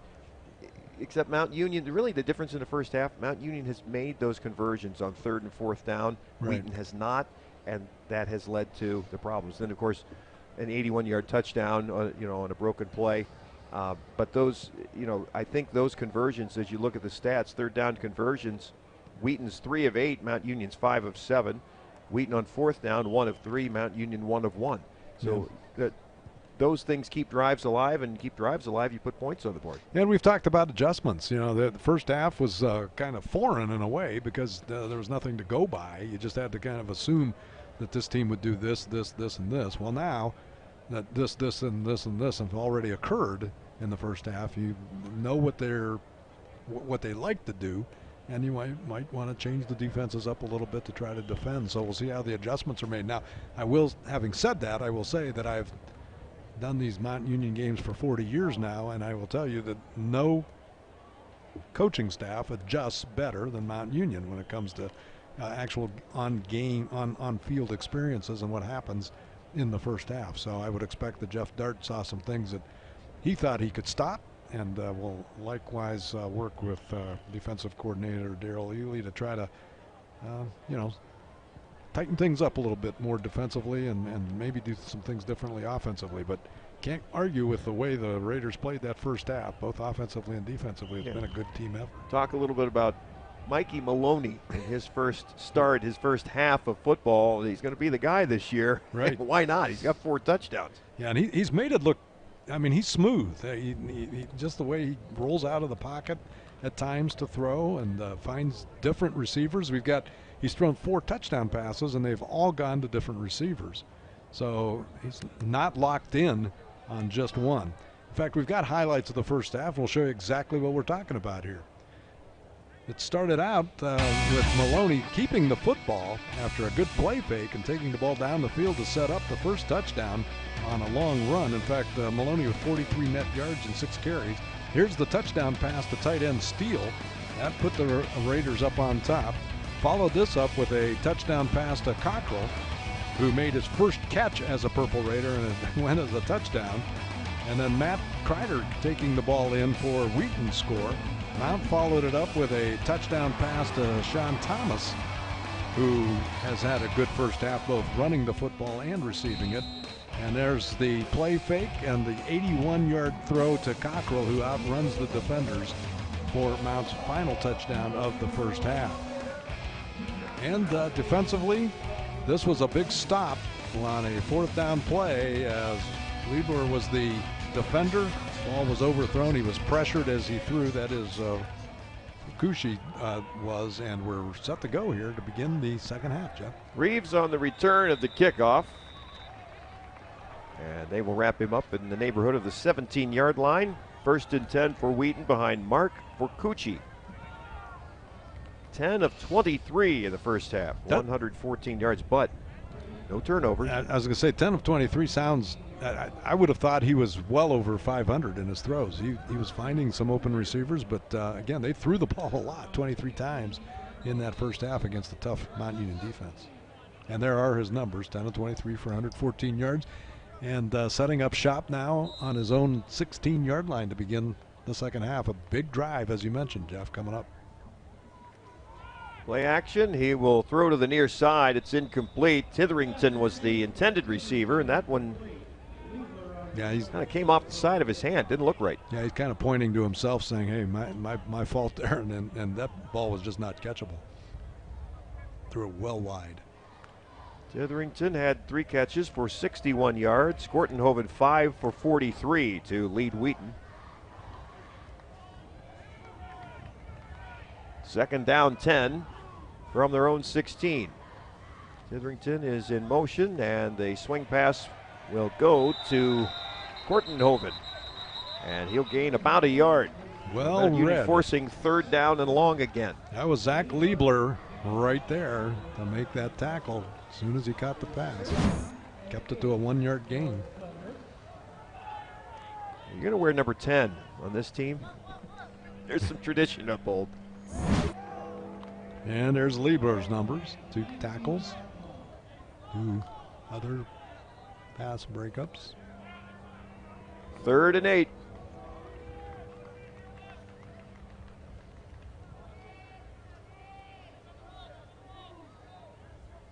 Marcucci with a wobbly pocket, and he's in the grasp, and he's taken down, and that'll be the first sack of the year, I believe, for Caleb Brown. Yeah, the Raiders did a really good job. They sent an extra guy, and Brown got his sack. As we have become accustomed to seeing him, he led the team in sacks last year. Good rush. And a nice defensive stand there on the very first attempted drive by Wheaton. There's Brown's numbers from last year. Tackles for loss 53. Tackles 53, tackles for loss 18, and 12.5 sacks. Add 1 to his career total after that one. Josiah Smith in the end zone to punt it away. On the run is Mason Ashby, working the sideline and forced out inside the 30. Great field position for Mount Union. So Mount Union made the adjustment as well. You know, Wheaton needed to come out and make a statement offensively. Guess who made the statement? Mount Union got the ball back, and they are right in Wheaton territory to start this drive. A very short field as a result of Ashby. He went a long way to get that ball, to get it on the run, and got some momentum going forward, and gave the Raiders excellent field position at the Wheaton 31-yard line. Now Mount's offense wanting to finish the job here. Maloney's passing numbers, 12 of 16, 230 yards and 4 touchdowns. And he rushed for 43 yards on 6 carries. Those are net, because he actually got tackled for loss a couple times. Play action over the middle. He connects with Grant. And Grant had 1 man to beat, got tripped up, has the first down inside the 15. Just an ankle kept him from going into the end zone. But a nice catch and a nice first play of the second half. Again, good play action here. Davion Grant Jr. from Naples, Florida, by way of Muskingum. He was a problem last year against Mount Union. Yes, he was. Good to have him wearing the purple and white. First down, 14-yard line. And Maloney will hand off to Williams with the cutback. He's inside the 5. It's another first down. First and goal, Mount Union at the 3. In the second half, beginning the way the first half did, with the offensive line just pushing that Wheaton defense back, creating a nice hole for Williams, and he gets it inside the 5. Talked about the run distribution at the half. Maloney 43 yards, Thomas had 33, and Williams before that carry had 29. Pretty even. Yep, just what you want.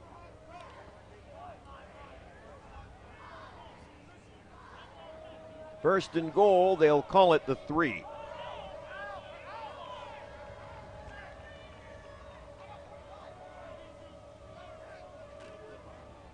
And this is Thomas, straight ahead.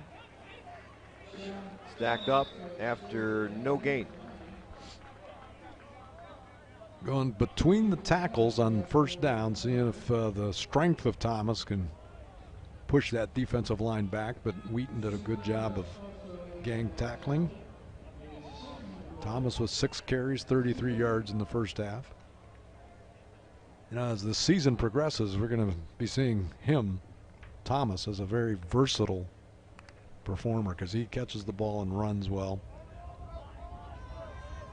And down on the goal line, I suspect he's going to be their guy. That is when Maloney's not keeping the ball.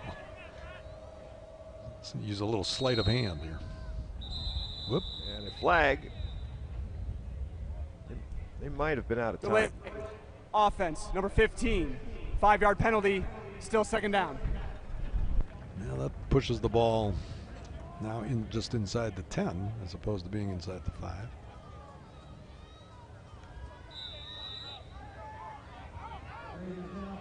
Second and goal.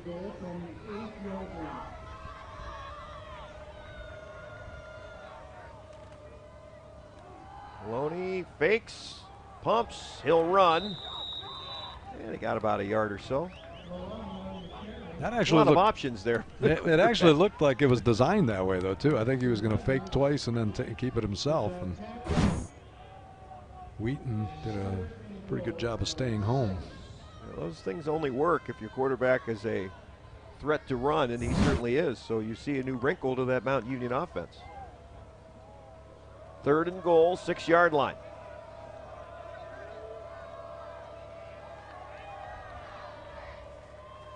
Low snap, penalty markers. False start, offense, number 61.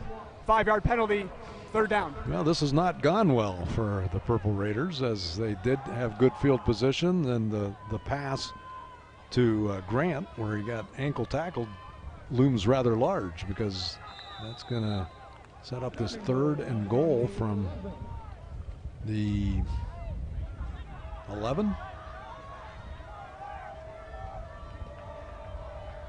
First possession of the second half for Mount Union. Third down, goal to go. The pass, the catch by Turner. Weaves his way close to the 5 and then is driven back. So fourth and goal. They're going to kick it. And yep, here comes the special teams unit. Merrick will come on. Merrick last year, 11 of 16 in field goals, including a school record 51-yard bomb. The record breaker, yep.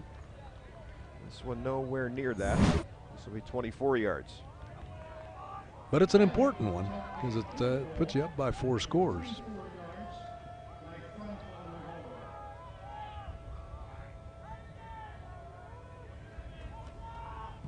Good hold by Franklin. The kick is on the way and good. 24-yard field goal makes it 30-7. Back for the kickoff in a moment.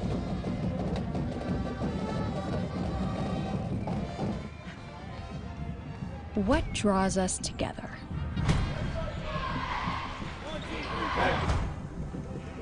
What keeps us grinding long into the night? What drives us to excel? To give it everything we have? It's the moment. We're ready to show up. Are you? Now back at Karas Stadium, Mount Union gets on the board first in the second half to take a 30-7 lead, as the defense did a nice job of holding Wheaton and then took the short field and had to settle for the field goal, but points nonetheless, and the Raiders extend the lead to 23 points now. Kickoff by Rafferty is bobbled and picked up by Reeves, and he's knocked off his feet at the 10-yard line. That ball might have sailed out of bounds had he let it, but he decided he was going to try to return it, and as a result, maybe not the field position that they would have liked. First down for the Thunder. They will begin almost stepped out of bounds there, too. 15-yard line.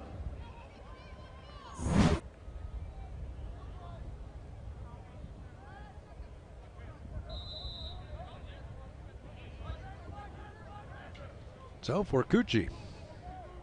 From his own 15.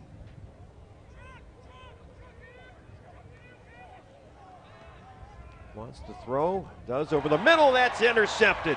Keenan Cruz, the linebacker, inside the 20, looking for a block, and he'll scoot out of bounds inside the 10. First and goal, Mount Union. The game's first turnover belongs to the Purple Raiders. Well, we talked about the fact that it was rather amazing that this game didn't have any turnovers in the first half, given all the plays that were made. And here we have it, Cruz just stepping in front and making a nice catch, and then a nice run too. Just runs out of room on the sideline there, tried to tiptoe for a few more yards. And Mount Union's in business inside the 10-yard line. Senior from Lutz, Florida. Sets Mount Union up on the 8-yard line.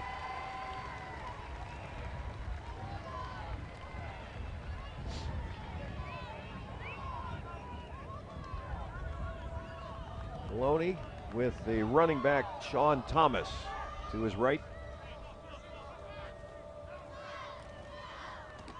Hand off to Thomas. Breaks it around the right side and rambles his way to the 1. Boy, he was just kept the legs churning and carried some thunder with him down to the 1. Good, tough run there by Sean Thomas.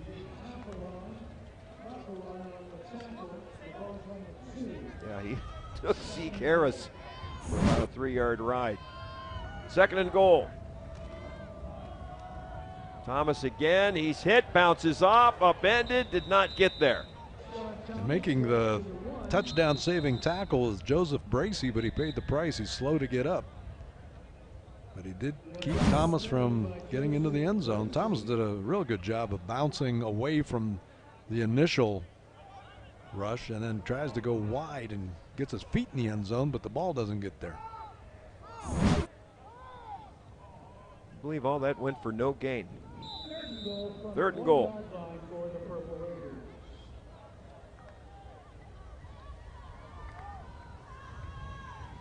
Long look by Mikey Maloney to the sideline for this play call. Tried to go between tackles a couple times unsuccessfully. Now they spread things out. Maloney hangs on to it. He'll throw on the run. Wide open is Nick Turner for 6 more Mount Union points. Faked the run after running the first 2 times. And Maloney with that, boy, his play action is so good. He really disguises the handoff well, pulls it out of there, and he's got Turner wide open in the corner. He's such a threat to run. Yeah. 5 touchdown passes to 4 different receivers. Yvonne Merrick looking for yet another point for Mount Union. He adds that one to the scoreboard, and Purple Raiders have pushed it out to a 30-point advantage. You mentioned the 4 different receivers, and they are tight end Steele. Cockrell has 2 touchdown passes, receptions. Thomas has 1, and now Turner. You can donate to the Larry Karras Endowment by accessing giving.mountunion.edu/Karras. 7:35 remaining here at Karras Stadium. In the third quarter, Mount Union increases the lead to 37-7, and now the task grows tougher for the Wheaton Thunder, as they have not been able to get things going here in the second half. Here's Nick Turner's numbers: 6 receptions, 62 yards, and now has a touchdown to his credit. Rafferty's kickoff will float down inside the 10-yard line to Reeves. And Reeves is over the 20, and he is drilled at the 23-yard line. He was stumbling to try to maintain his feet, and then he was met by a couple of Raiders. Jerry Merchant being the lead man on that kickoff coverage. Merchant, a sophomore linebacker from Columbus. When you've got 200 guys on the team, everybody's trying to make a name for themselves. Yep, you can do it on special teams. Jerry Merchant is, don't you?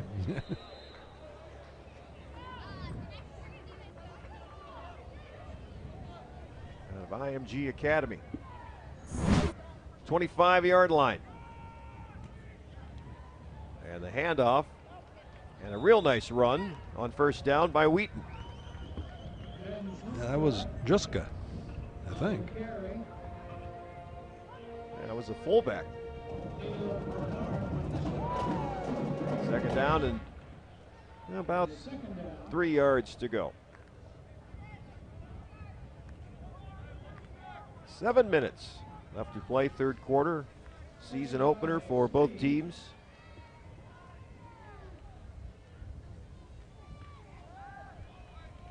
Pass out on the left flat to Titherington. And he got about halfway to the first down. Third and short. But between Kortenhoven and Titherington, they've got about 15 catches between them. They've been busy. Mount, for the most part, though, has been able to contain the passing game and held the Thunder to just the one rushing touchdown.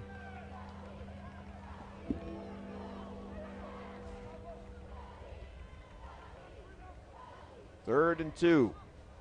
Mark Forcucci, senior from Winfield, Illinois, looks over the Mount Union defense. They pick up the blitz, throw over the middle, incomplete. Intended for Titherington, it was broken up. Yeah, it looks like the lead man to make the breakup was Connor Adelman, 32 there. Good defensive play there. Fourth down. And again, good pressure on the quarterback, Fortucci.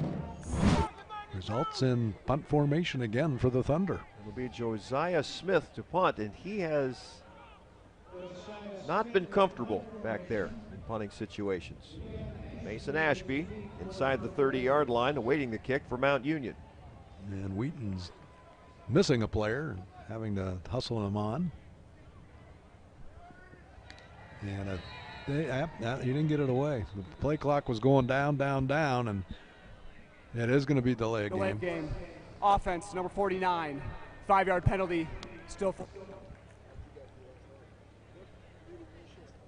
So Wheaton, which in the first half seemed to be playing with a lot of confidence, you can see the body language on the sideline has become one of, well, we tried. They have not had sustained success. They've had bursts. Yeah. But just can't put it all together. So Smith set to punt after the 5-yard penalty, and that is a very nice punt. Ashby backpedaling, fair catch, and a great over-the-shoulder grab. Yeah, he saved Happen to them. know that he's a baseball player. You could see it there. He saved about, well, he saved close to 20 yards there, because if that ball hits and bounces, it's probably going to go inside the 5 and be downed at that point. So by making that really nice catch, he saved them some yardage, and Raiders will start at their own 20. Tough catch, though. I don't know if it's advisable to try to make a catch like that, but he did it. They'll start at the 20, and Maloney still on duty. 5 touchdown passes. This one's a handoff to Williams, trying to work the corner, and picks up about 7. Well, Mount will try to be methodical, I would think, at this point. Try to use that clock as much as possible to their advantage. They've got the 30-point lead. They're not interested necessarily in, quick scores here. Be to their advantage to march the ball down the field. Pitch to Williams, first down, and he's out of bounds. So Williams will get the carry. It was Thomas on the previous series. He came out, and then Williams in there. Well, I love this talent that Mount Union puts on the field this year. And again, we mentioned it early, but we need to continue to give credit to the offensive line. They've done a great job against a really tough Wheaton defense of pushing them back for the most part and creating nice holes for the running backs, giving good protection for Mikey Maloney. Another 4 yards for Darnell Williams.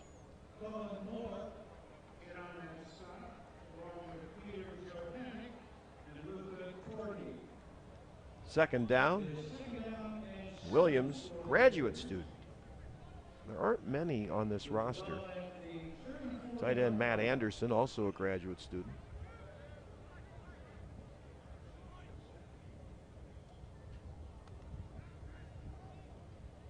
Play action for Maloney.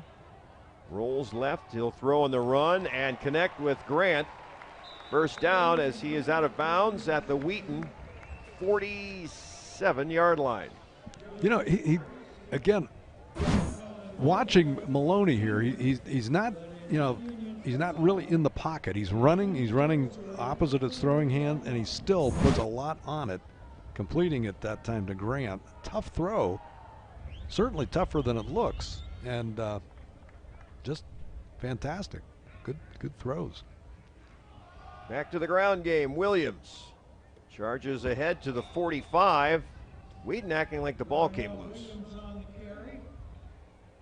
It might have, but it was after the fact. And now Williams is going to bring himself out of the game.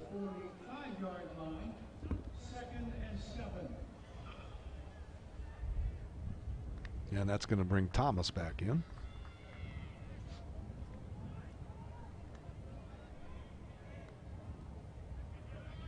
Mike, or the Raiders not quite as quick to the line of scrimmage here as this clock continues to tick in the third quarter.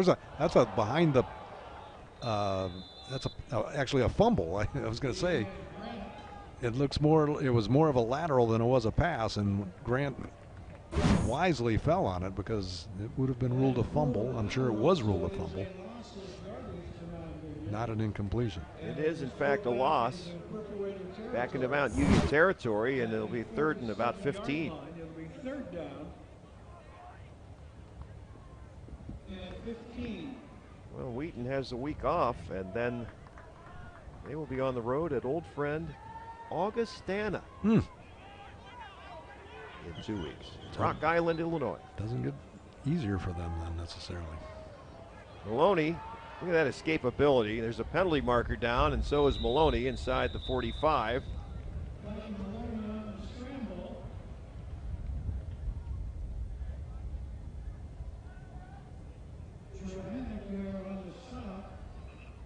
Raiders are making their way back, so this looks like it might be against them.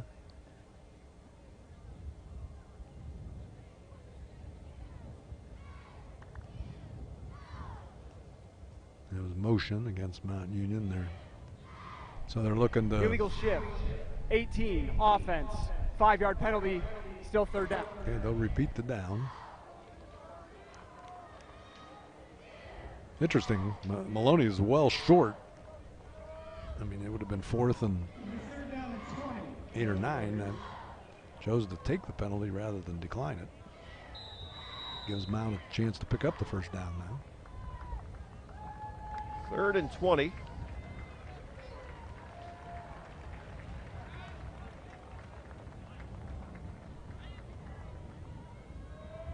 Approaching the 2-minute mark of the third quarter. Maloney will set up a screen, and he hit one of the defensive linemen in the head. It'll be incomplete, 4th down. And I think we'll see Franklin come on and punt. Yep.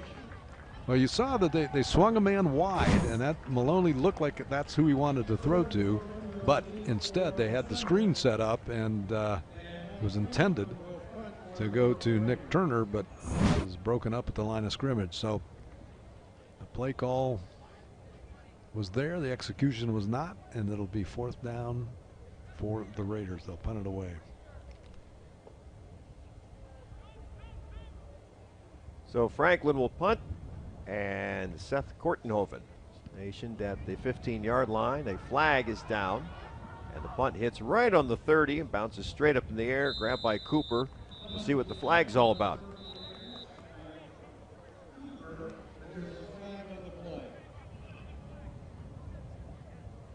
I think it's going to be against Mount, and if so, I would, if I'm Wheaton, I'd decline it. Just take the ball where it was. It was a rather short punt.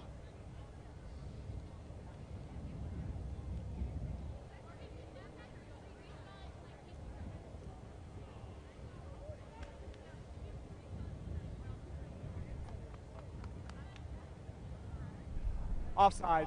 Kicking team. 5 yards will be added to the end of the kick. First down. Not often that you see offside on the kicking team, but somebody was lined up apparently Yeah. across the line of scrimmage. So Wheaton will have the ball. 1:58 remaining in the third quarter. And the Thunder with their best field position of the second half. 36-yard line to start the drive. Mark Forcucci. Will drop, play action. He is hit, wrapped up, and down. Parker Logan, defensive end out of Columbus. Raiders are getting through that offensive line and getting to Forcucci a little bit more here in the second half, and that was a really nice job by Parker Logan.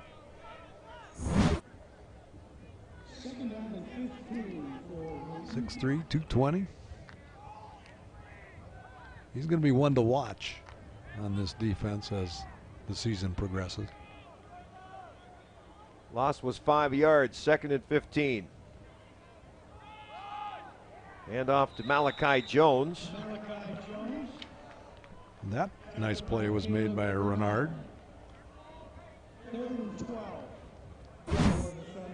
1 minute remaining in the third. It'll be third down and 12 yards to go.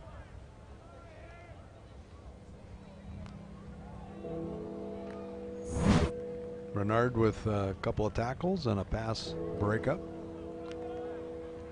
3rd and long for the Thunder.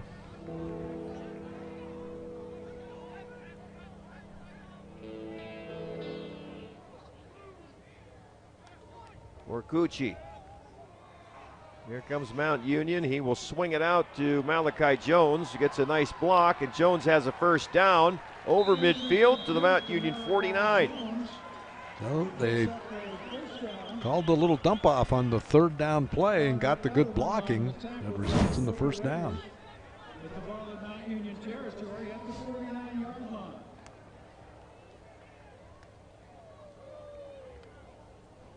They are not in a hurry to snap the ball, and the third quarter has come to a close. That's the end of the third quarter. So 3 periods at Mount Union, and the Purple Raiders have extended their lead to 37-7 as we head to the fourth.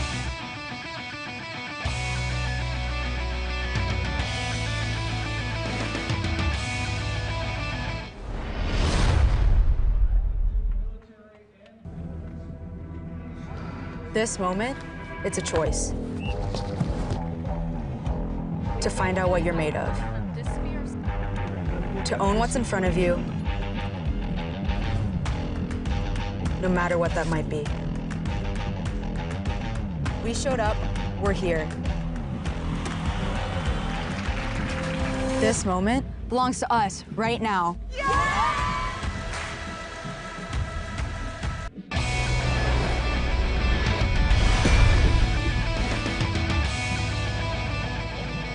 We've played 3 quarters from Kara Stadium, and the Purple Raiders lead at 37-7, having scored 10 in that third quarter and holding Wheaton to no points. And we win the fourth quarter with Wheaton with the football in Mount Union territory. Forcucci with a play fake, and he'll throw in the seam. It's caught. Great grab by Juska. It'll be a first down. He really took a shot, but held on. 31-yard line, first down.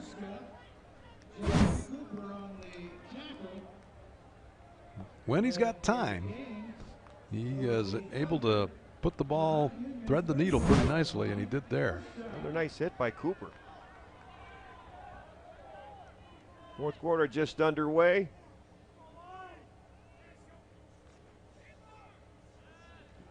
Forcucci, kind of a broken play, and he'll get all he can. Yeah, he had the option there, and he decided to pull the ball out and took the hit.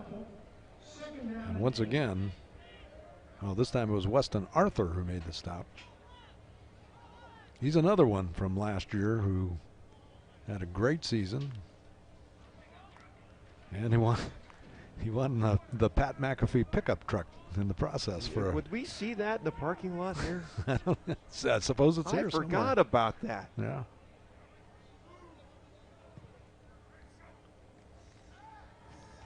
Forcucci, he'll throw down the middle, and it's incomplete. Once again for Kortenhoven. Kortenhoven. Pass to Tarabilu on the coverage.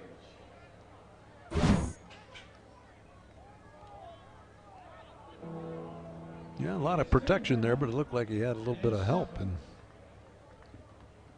little jersey grab going on there. Good defense on the other end by Trasuvoldu.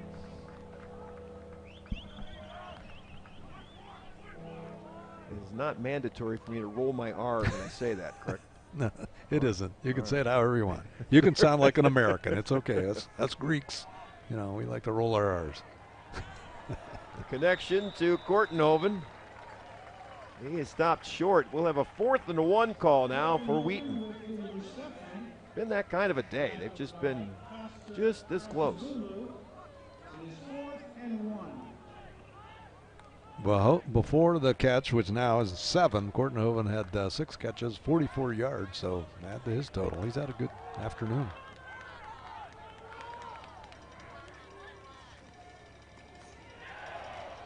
Well, the Raiders had him stopped, but I think his momentum took him forward for the first down. Yeah, Kreider was able to spin ahead to the 20 and move the chains for the Thunder. Cruz on the tackle, but not before Kreider picks up a first down for the Thunder. You know, there were many who were talking about this as being the Division III game of the week, and you know, this nationwide for this matchup. You know, you had 2 ranked teams going at each other, and it hasn't been a disappointing game from the perspective of just watching 2 teams go at it, but the Raiders have prevailed. More trouble for Forcucci. Julian Solis, a freshman from Mentor, gets to the Wheaton quarterback. And you talk about freshmen trying to make a mark. Here's Solis with a really nice job of fighting off the block of a man who the man who was holding him in a prior that we caught on camera, but the visuals did not. But he was able to fight that one off and get the sack. 2nd and 14. Forcucci wants to run, and he'll get to the 20 and give himself up. And there was contact after. No flags, however. Well, you know, he got caught kind of. He was about to be tackled when he tried to go into a slide, and so I think this is a good non-call here. Here he is making his move, and then he starts the. Well, yeah, okay, he gets pushed from behind. That's what happened. The defender got pushed from behind, and that's why he had somebody falling on top of him. So again, it was a good non-call. He did go into a slide properly, though. 3rd and 10.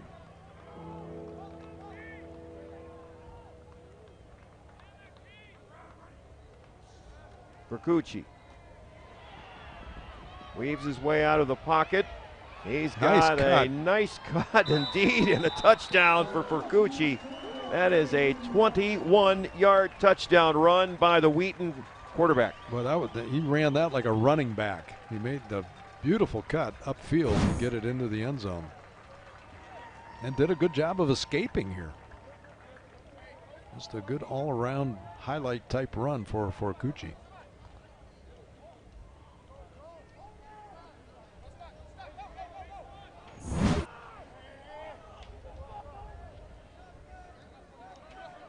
So Wheaton runs that special huddle, and they will take Jesh, who was playing right guard, and now he'll line up and kick the ball. And it is good. 10:57 left to play in the ball game. 37-14, and you know the Wheaton folks will tell you, journey of 1,000 miles begins with a single step. Now let's get the defense stopped. Get back in this thing. 37-14, Mount Union. What draws us together?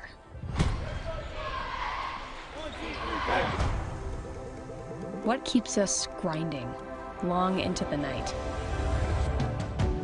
What drives us to excel? To give it everything we have.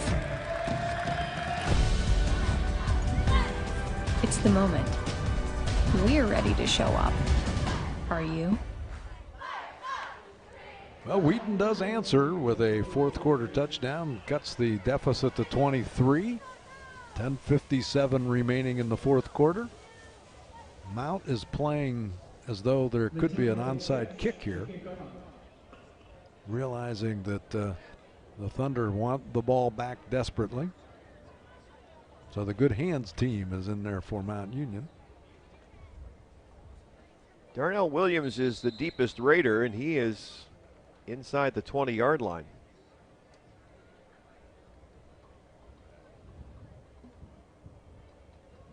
Here comes Jesh, and he'll kick. And it will head out of bounds, I believe. And that's a penalty on Wheaton. Oh, that's a mistake. Wow, all they had to do was kick it, straight down the middle of the field. There was no one back there. You're right. So Mount will get the penalty yardage. Kick out of bounds on the kicking team. Ball be placed at the 35. First down. So good field position for Mount. And now they can play possession football if they want, or not. New quarterback for Mount Union is Chase Copper, 6'2" junior from Orlando, Florida. This is when the day gets fun for guys like us. As the, and the faces come out. The numbers change, yeah. Especially in week one, where we're not quite as familiar. But you did pick up on the fact that Chase Copper's in the game now. He'll throw incomplete on first down. Intended for Jace Ellis.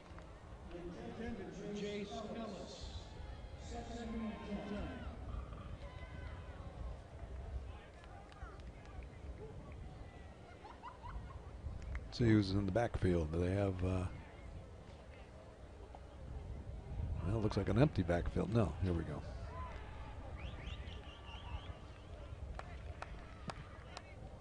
Caden Minner, who saw some action last year from Mount. Copper will give it to Minner.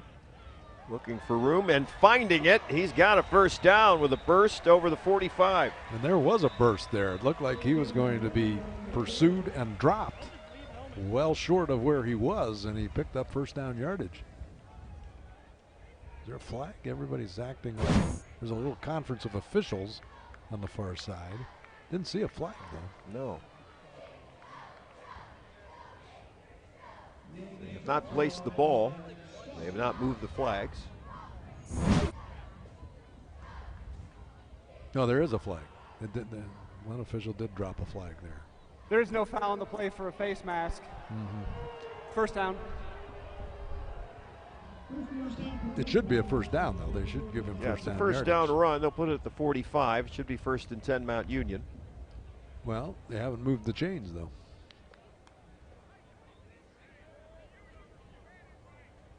Now they are going to move the chains.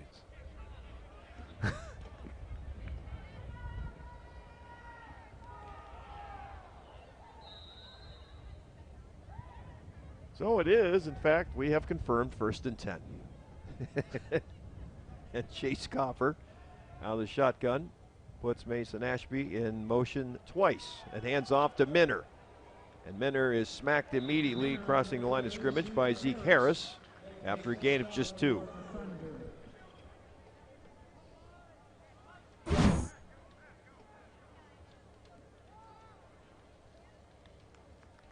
Trying to get Minner to go wide. He does accelerate nicely once he gets to the hole. We saw that last year out of him.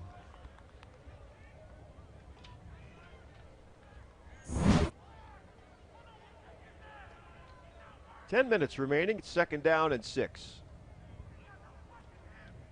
Minner turns it upfield, spins over the 50-yard line, and is down about 2 yards shy of the first down into Wheaton territory.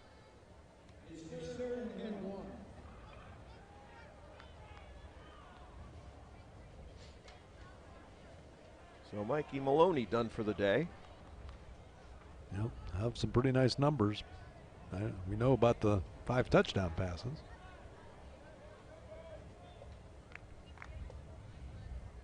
Mount taking their good old time here with the 23-point lead and 9:20 and counting here in the 4th quarter.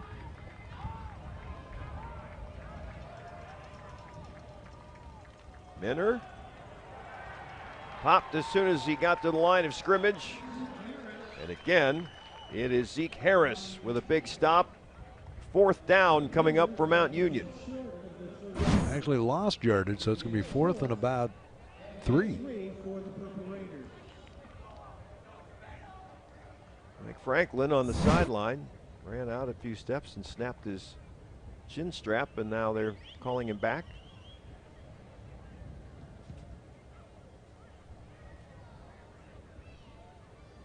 Going to use as much time as they can here. 10 seconds showing on the play clock, and I would imagine at that point they'll call a timeout and bring Franklin on.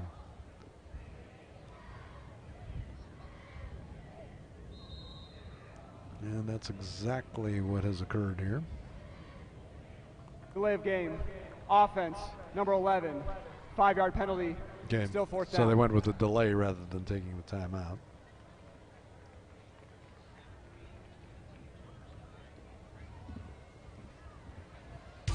Just to reiterate, these two teams familiar with each other, but it's the 7th meeting between the two teams. The first regular season matchup of the series. The others were playoff games. Mount owns a 6-0 mark in the series.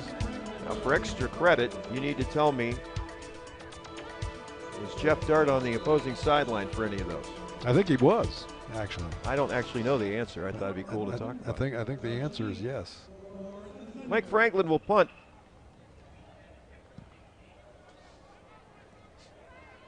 High floater, and the fair catch is made at the 8-yard line, and that's where the Thunder will take over. So a good punt, at least pins the Thunder back with 8:15 remaining in the 4th. I'm sure Jeff Dart, I know you saw during the delay of game, he was not happy with his offense, anticipating that a 3rd down conversion was going to happen and Mount could have kept the ball a little bit longer. But ball's back in the hands of Wheaton. And that man right there, Mark Forcucci, has had a pretty nice afternoon, all things considered. He's down, but from a personal point of view, he's looked pretty good. From the goal line, he'll swing it over the middle, and Tetherington gathers it in. He's got 1st down yardage to the 20-yard line. Good hustle and nice takedown by Rasumolu. Tough pass there by Forcucci. They'll put it down at the 19-yard line, still 1st down.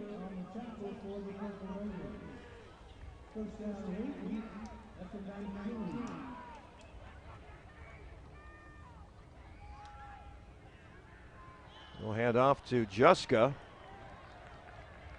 That is a big running back. When they give him the ball, that's a lot to stop. They list him at 237 pounds. And he picked up the 1st down, fighting for that yardage. Now, Wheaton went through the same thing, by the way, that Capital did, where they were named the Crusaders at one point and decided that was inappropriate and went with another name. That's why they are now the Thunder. When the Raiders played them the first time, they were the Crusaders, but now they're the Thunder, and the Capital Crusaders are the Comets. Here's a screen right side. Kortenhoven up the sideline and very close to a 1st down. So Thunder continue to move the football via the passing game. You know, when you look at the final stats in this one, you're going to see that Wheaton's got a ton of passing yards. Yeah, they have not been effective running the ball consistently, and they just really haven't converted on 3rd and 4th down the way Mount Union has. That's been the difference in the game, really. 2nd and 1.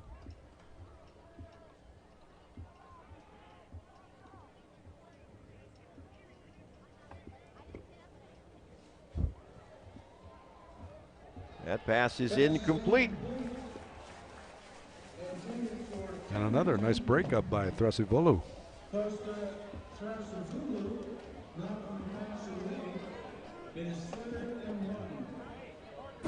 Third and 1. Yeah, that's been an effective play for them. And Thrasivolu able to break it up and force 3rd and 1.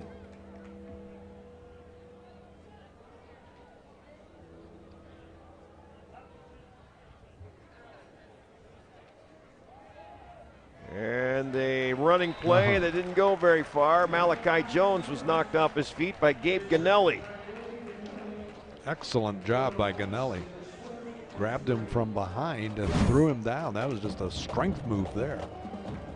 And now Wheaton looking at a 4th down. And about 3. Clock continues to tick with 5:50 remaining now in the 4th quarter.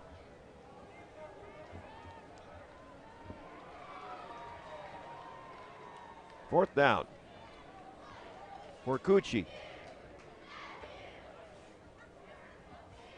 Looks like a receiver in motion. Here's a screen and a great call. Jones has plenty of room up the sideline and is finally pushed out deep into Mount Union territory. Davis Nye, the safety, put a stop to it at the 31. Well, they knew the Raiders were coming, and they were, but Cucci was able to just kind of lob the ball over everybody into the waiting arms of his receiver.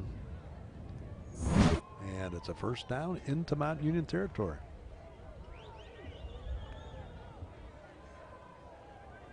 Clock rolling, near 5 minutes remaining in today's game.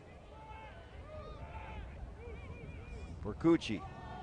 Handoff right up the middle. This is Gabriel. Picks up another 8 or 9. And now we've got the Wheaton players slow to get up. That is the left guard, Aiden Byrne. Well, Mikey Maloney, who was the starter and has since been pulled, has had himself quite a starting debut, starting with that touchdown to Steele, throwing another touchdown, and a 3rd touchdown. That one was to Thomas. This one is to Cockrell, who takes off for an 81-yard touchdown run. And that one to Brown. 5 touchdown passes for Mikey Maloney.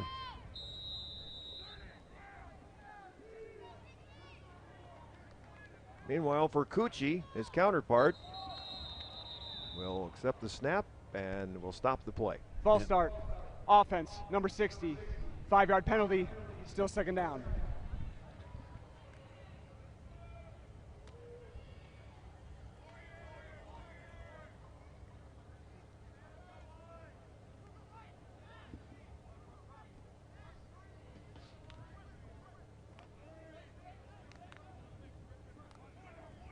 That will back it up and force a 2nd down and 6 from the 27-yard line with 4.5 left. Well, these remaining minutes, I think, from the coaching perspective, the Thunder would love to put another score on the board.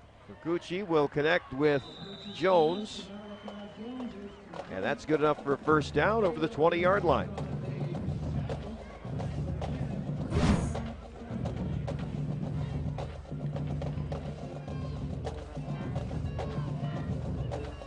This is a team that's going to win some football games. Yeah, they are. Don't be surprised if you see them back here in December. Yeah, you took the words right out of my mouth. I wouldn't be the least bit surprised if they're in the playoff picture and could face Mount again. Cucci will lob into the end zone. It is a catch for a touchdown. Well done by Seth Kortenhoven. And we have seen that combination quite a bit this afternoon. That is a good quarterback receiver combination. And obviously on the same page, a little bit of a push off there, but he makes the catch and it's a touchdown. Kortenhoven beat Rasavulu. And the extra point forthcoming. Mateo Jesh.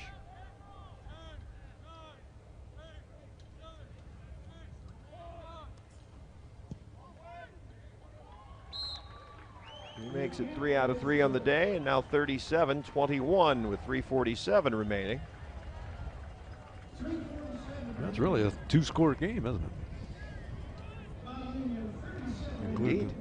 If you include the 2-point conversions. So you would imagine that Wheaton will. Last time Mount was expecting the onside kick, didn't get it. This time I think they will get it. I think the onside kick is in order here when you're down 2 scores with 3:47. As unlikely as it could be that it could happen, it could happen. Here's a little factoid. Mount Union has won 37 straight regular season openers, not lost a regular season road game since 1991. So a couple factoids there.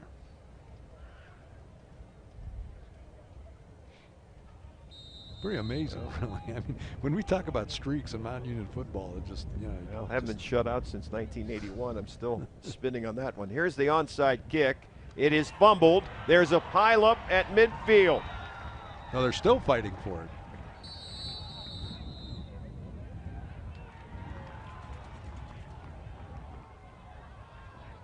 Everybody on the Wheaton sideline trying to help the officials. They are trying to untangle it, and the final verdict is. Well, we don't have a final verdict. We have a huddle. Wheaton ball.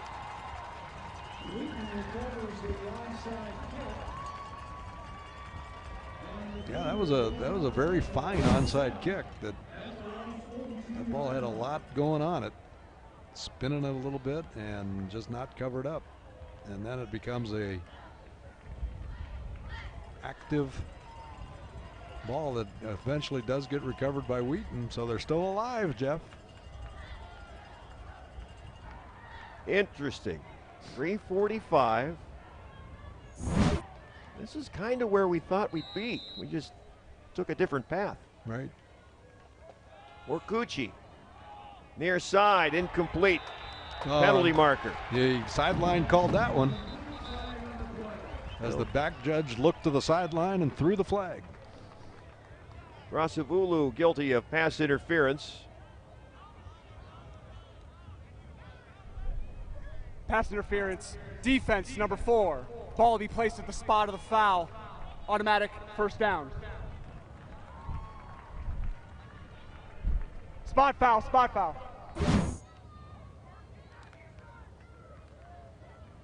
And we look again. Ball was uncatchable, but the penalty flag was thrown from 20 yards away. 45-yard line.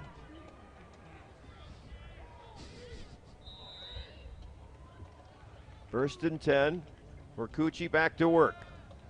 Raiders rush 4. He throws left sideline. Whit Jewett gathers it in. First down near the Mount Union 30.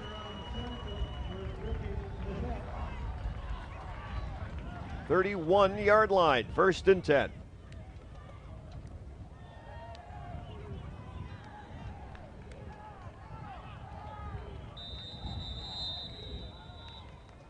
And Mount wants a timeout. Timeout, Mount Union. That's their first of the half.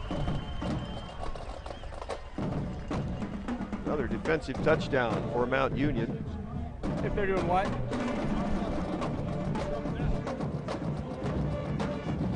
Well, Mount now with 2 timeouts remaining. Wheaton with its full complement. They've got all 3. Down by 16 points.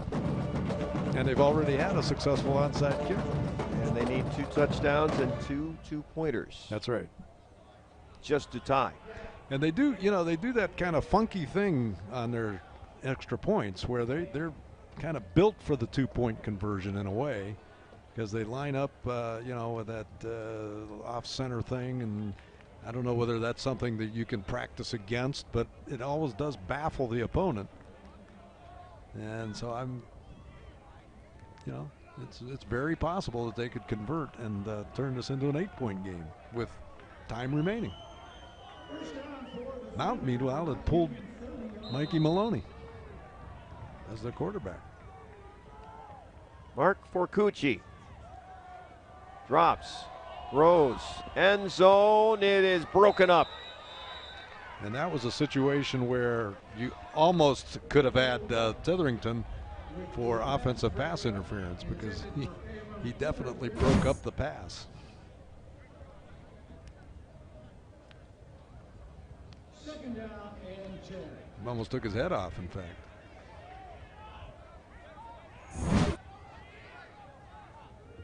Ricky Levac had the coverage. And now second down 10. That stops the clock with 3:09. Mercucci, left side, connects again with Kortenhoven. Finding the holes.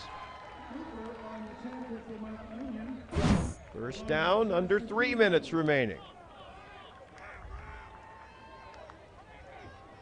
First down, Thunder at the 14-yard line. They'll put it down at the 14.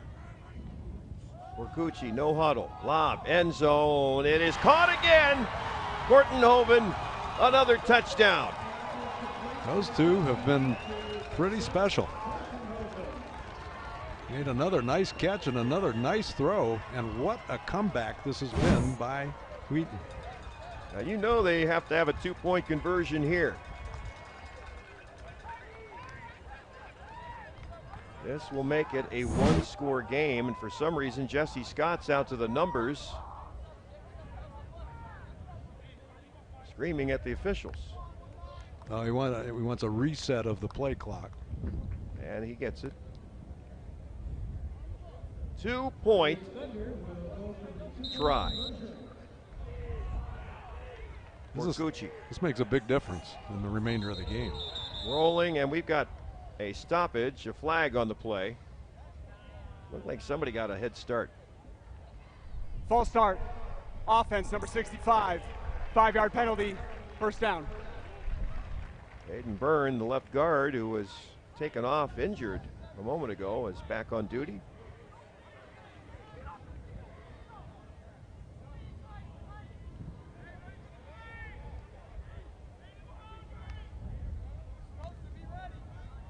Does not change the strategy. They need a 2-pointer. And a little bit more room to work with, actually. Big play here.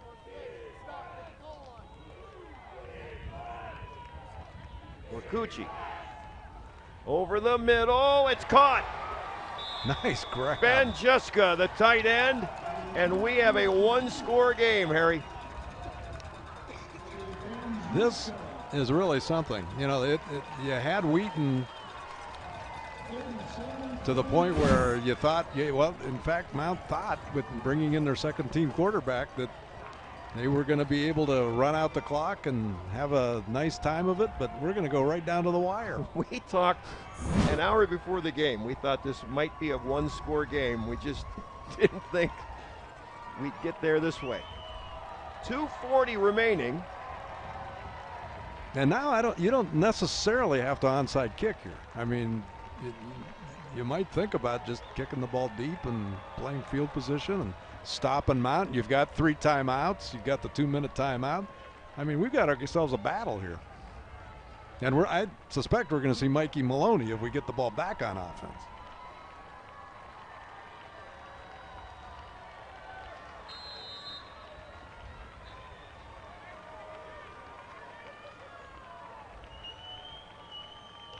Let's see how they play it. Jesh does not look like he will onside kick it. Darnell Williams is back at the 15-yard line, and here is the kick. It is a high kick. Williams gathers it in at the 10-yard line after calling fair catch. It will be a 25-yard line spot for Mount Union. And I believe you're right, Harry. We will see the starting quarterback Maloney back in. They put Copper out there for a series or two. And now Maloney. Yeah, it's all hands on deck now. First team offense back out there. And you know, once you put that foot on the accelerator and taking it off, it's a little tougher to maybe put it back on again. Let's see if they've got the offensive wherewithal to get some first downs here. 1-point game as they start the drive. The handoff to Williams for 3 yards. And Wheaton's going to stop the clock now. With some timeout. Wheaton. That is their first of the half.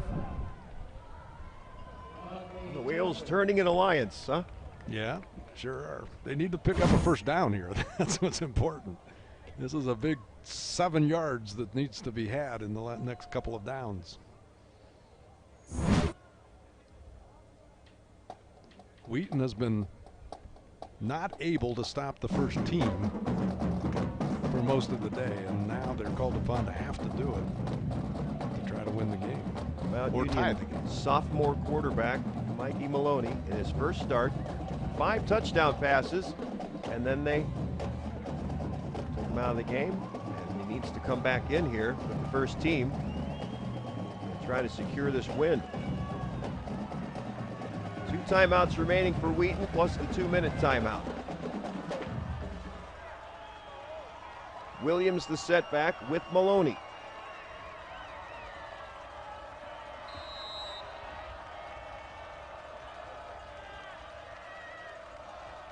Maloney will throw with time, deep over the middle. What a grab by Turner. That's huge. That was a huge catch. Nick Turner moves the ball to the 48-yard line of Wheaton. First down. And watch Maloney sling this ball. Effortlessly throws it way down the field into Wheaton territory. Before the catch, Turner had 6 catches for 62 yards, and add a bunch to that total, and we're going to go to the 2-minute timeout. Wheaton with still 2 timeouts remaining, but Mount with a 1st and 10 in Wheaton territory. 37-29, and we'll be back right after this. This moment, it's a choice. To find out what you're made of. To own what's in front of you, no matter what that might be. We showed up, we're here. This moment belongs to us right now.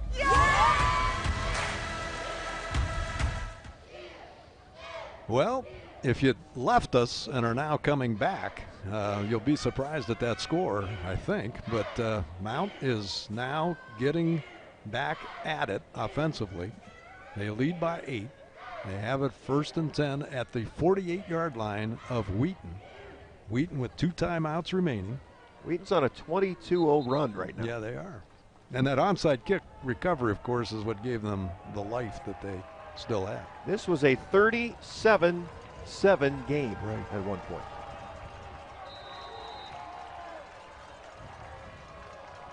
First and 10 here.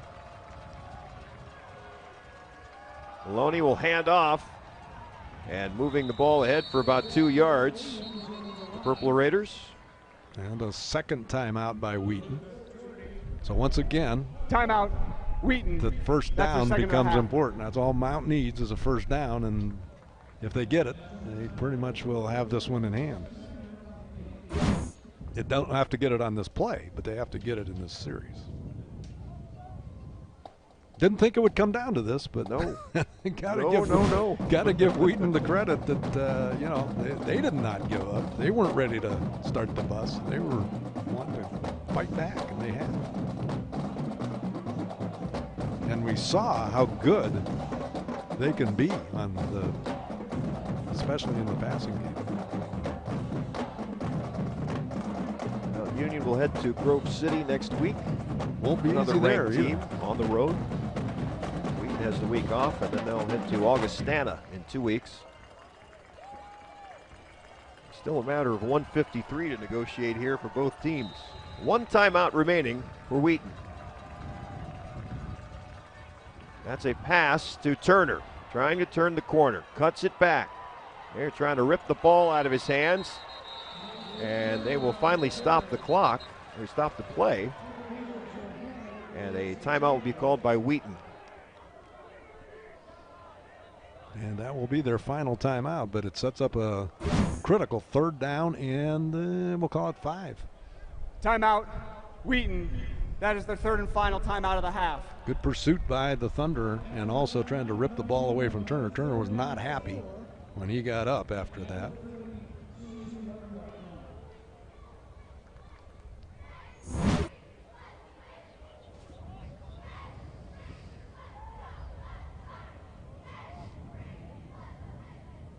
So we'll see what happens here. This is a big 3rd down call.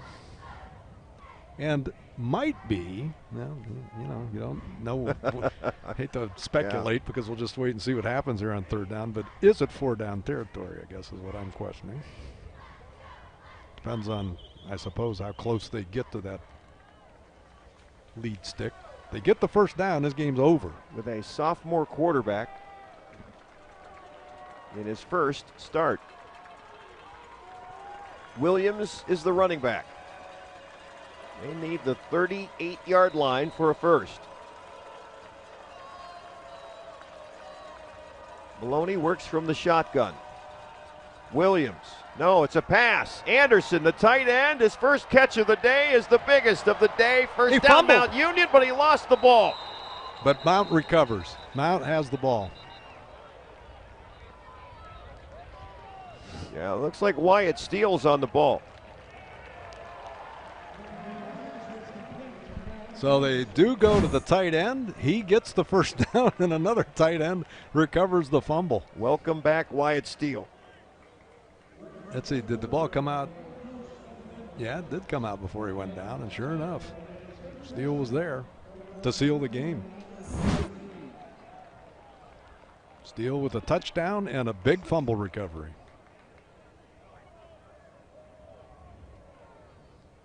Played last year for South Florida and came back to Mount Union. And now Mount Union and the sophomore quarterback will take a knee and run the timeout and run to the locker room.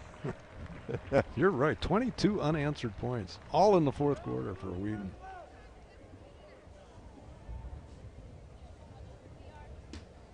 Well, what would have been kind of a depressing ride back to Wheaton, Illinois is one that might be a little more uplifting as a result of this 4th quarter. Mount, meanwhile, they're going to take a look and say, hey, this is what happens. You cannot let up against good teams. Well, to your point, that's why Mount Union has scheduled Wheaton and Grove City. Exactly. And the lessons learned here today. This is very helpful. I mean, they played a great game. Don't get me wrong. Offensively, defensively, special teams, everything great. And then just that little bit in that 4th quarter ends up being, something that gives coaches a chance to make some points to their team. So ends up being a great game. 37-29 is our final. Mount Union wins its opener for 2025.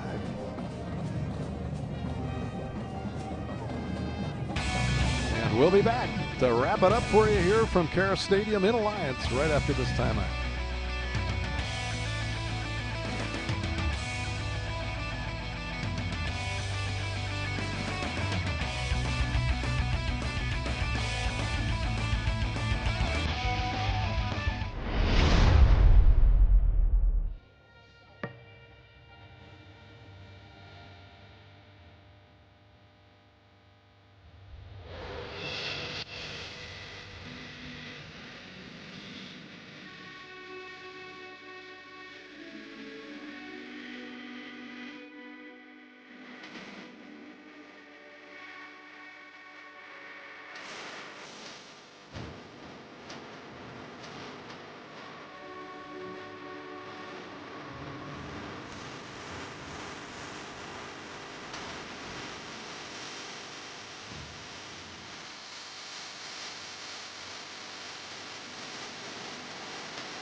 An experience as unique as you.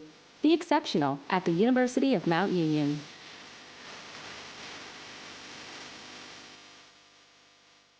Now back at Kara Stadium, there you see the final score of this opening contest of 2025. Mount Union, ranked number 2 in the nation, up against the number 17 team in the nation, that being the Wheaton Thunder, and Mount Union prevails 37-29. Mount dominated the first 3 quarters by 37-7 count. Wheaton scoring 22 in the fourth to make it 37-29. Here's your statistics and the passing. They were passing the ball all over the field, both teams, 307 to 273. Mount with the advantage. Mount with the rushing advantage at 155 to 110. Penalties were about even in terms of numbers, but 7 for 50 against Mount and 6 for 35 for the Thunder. But Mount Union, there you see Jeff Dart, whose roommate in one point when he was coaching at Wheaton, is now the head coach, that being Jesse Scott, and you saw them kind of embrace after the game, and I'm sure a little bit of relief on the part of Jeff Dart as his team hung on to win it 37-29. Well, that about wraps things up from Kara Stadium and Alliance. And speaking on behalf of Jeff Shreve, doing his usual great job play-by-play for Nate Lauricia, the sports information man at the University of Mount Union. For Dean Marini and the entire Image Video production group, I'm Harry Paytas saying so long, everybody.